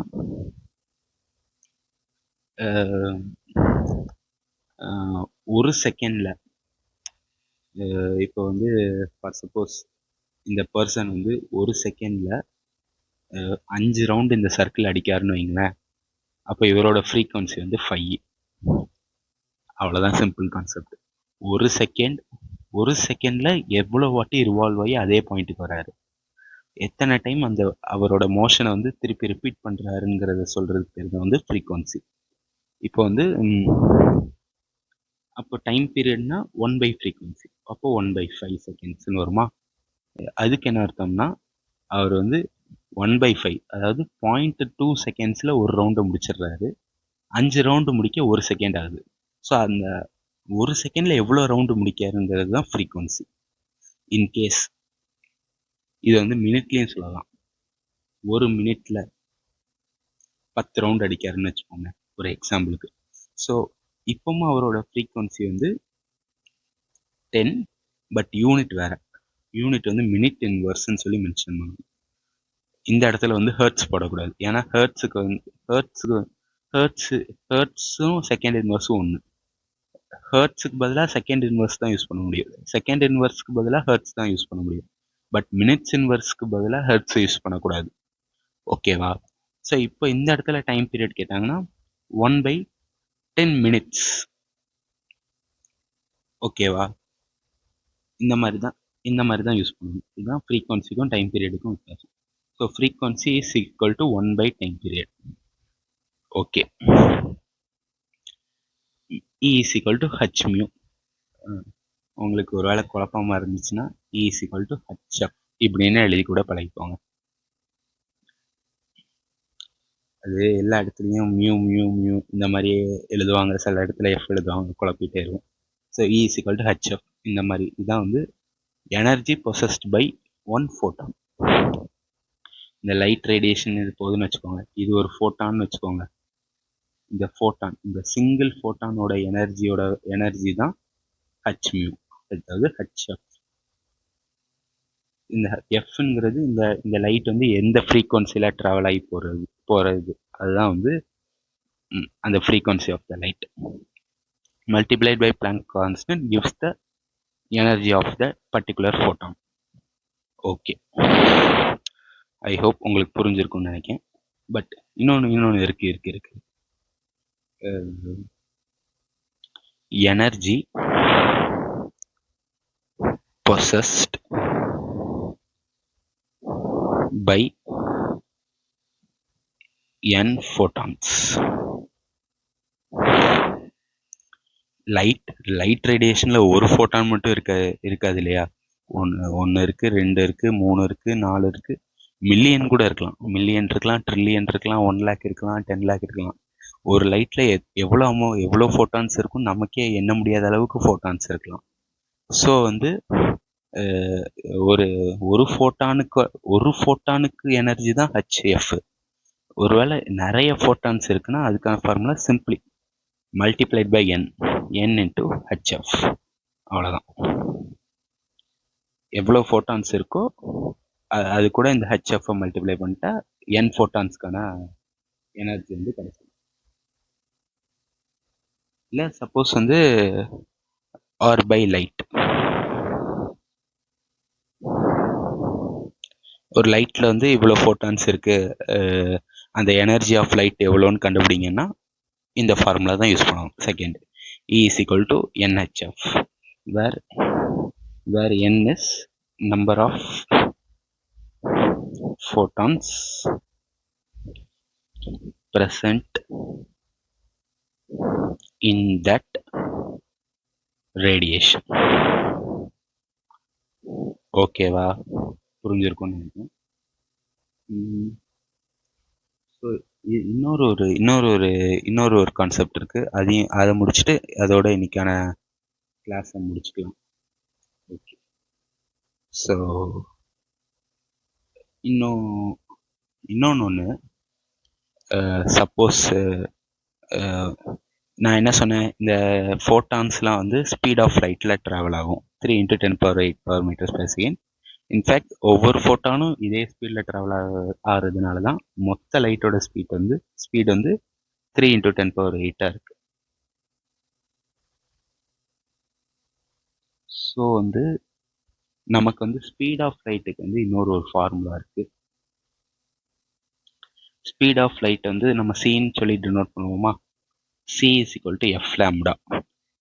இப்படி ஒரு ஃபார்முலா வந்து நீங்கள் வந்து சின்ன கிளாஸில் படிச்சிருப்பீங்க. வேர் C is speed of light, 3 × 10⁸ m/s. கொஞ்சம் தள்ளி வச்சுக்கிட்டா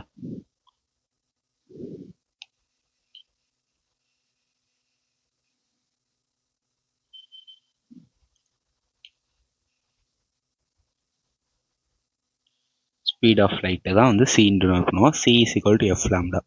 இது வந்து ஒரு ஃபார்முலா. ஸ்பீட் ஆஃப் லைட் கண்டுபிடிக்கிறதுக்கு வந்து அந்த லைட்டோட ஃப்ரீக்வன்சி அது மல்டிப்ளை பை வேவ் லென்த், இது மல்டிப்ளை பண்ணோம்னா நமக்கு ஸ்பீட் ஆஃப் லைட் வந்து கிடைச்சிடும். ஸோ வந்து இந்த இடத்துல இந்த E is equal to HFக்கு பதிலாக இந்த Fோட வேல்யூ வந்து C by lambda இப்படிங்கிறத வச்சு இங்கே சப்ஸ்டியூட் பண்ணிக்கலாம் எஃப்க்கு பதிலாக. அதுதான் அந்த கான்செப்ட் தான் சொல்ல வரேன். ஸோ வந்து ஒரு கிராஃப் மாதிரி பார்த்தோம்னா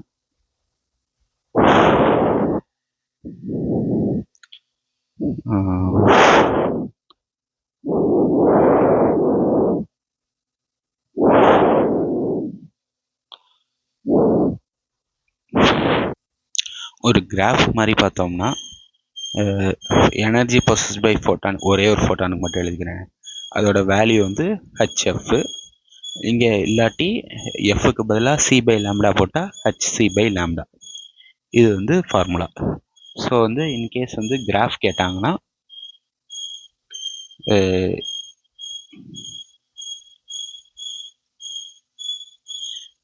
எனர்ஜிக்கும் ஃப்ரீக்வன்சிக்கும் கிராஃப்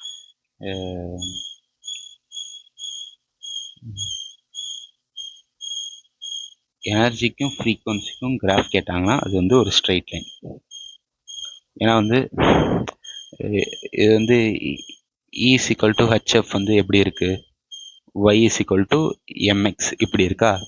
இங்கே வந்து ஸ்லோப்பு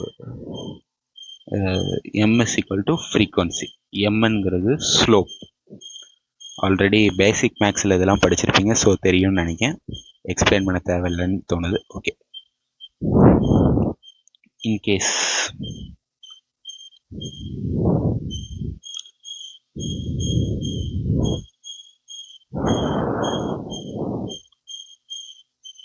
வேவ் லென்த்துக்கும் எனர்ஜிக்கும் கிராஃப் கேட்டாங்கன்னா வேவ் லென்த்துக்கும் எனர்ஜிக்கும் கிராஃப் வந்து இப்படி வரும், ரெக்டாங்குலர் ஹைப்பர்போலா. Rectangular hyperbola. உங்களுக்கு ஆல்ரெடி இதெல்லாம் எப்படி வந்திருக்குன்னு தெரியும்னு நினைக்கிறேன், பேசிக் மேக்ஸில் எக்ஸ்பிளைன் பண்ணியிருப்பாங்க. ஸோ இது ரெண்டும் கிராஃபு, இது அதுக்கு ரிலேட்டடான ஃபார்முலா, பிளாங்க்ஸ் குவாண்டம் தியரி. இதை பேஸ் பண்ணி இன்னும் ஒரு 2 கான்செப்ட் இருக்குது. இன்றைக்கி கொஞ்சம் டைம் ஆயிடுச்சு, இதோட முடிச்சுக்கலான்னு தோணுது. இதுக்கு மேலே போனால் போர் அடிச்சிடும். ஸோ இன்றைக்கி இதோட முடிச்சுக்கலாம். ஸோ நாளைக்கு அந்த பிளாங்க்ஸ் கான்ஸ்டன்ட்டில் 2 டாபிக் பார்த்துட்டு அடுத்து நம்ம ஃபோட்டோ எலக்ட்ரிக் எஃபெக்ட்டுக்கு போகலாம். ஸோ ஓகே கைஸ், எப்படி கிளாஸ் போகுதுன்னு சொல்லி கமெண்ட்டில் போடுங்க. இப்போ ஓரளவுக்கு கிட்டத்தட்ட 21 வீடியோஸ்க்கு மேலே போட்டோம், 53 சப்ஸ்கிரைபர்ஸ் வந்திருக்கு, ரொம்ப ஹாப்பியாக இருக்குது. Thank you for your support. இதே மாதிரியே சப்போர்ட் பண்ணுங்கள். சூன் நம்ம எல்லா போர்ஷனையும் முடிச்சுட்டு கண்டிப்பாக இந்த வருஷம் டாக்டர் ஆகிறோம். ஸோ வந்து நல்லா படிங்க, நோட்ஸ் எடுத்துக்கோங்க, கொஷின் சால்வ் பண்ணி பாருங்கள். இதை வச்சு கொஷின் சால்வ் பண்ணி பாருங்கள், உங்களுக்கு நல்ல ஒரு ஐடியா கிடைக்கும். ஸோ இன்றைக்கி இதோட கிளாஸ் முடிச்சுக்கலாம். Okay guys, by.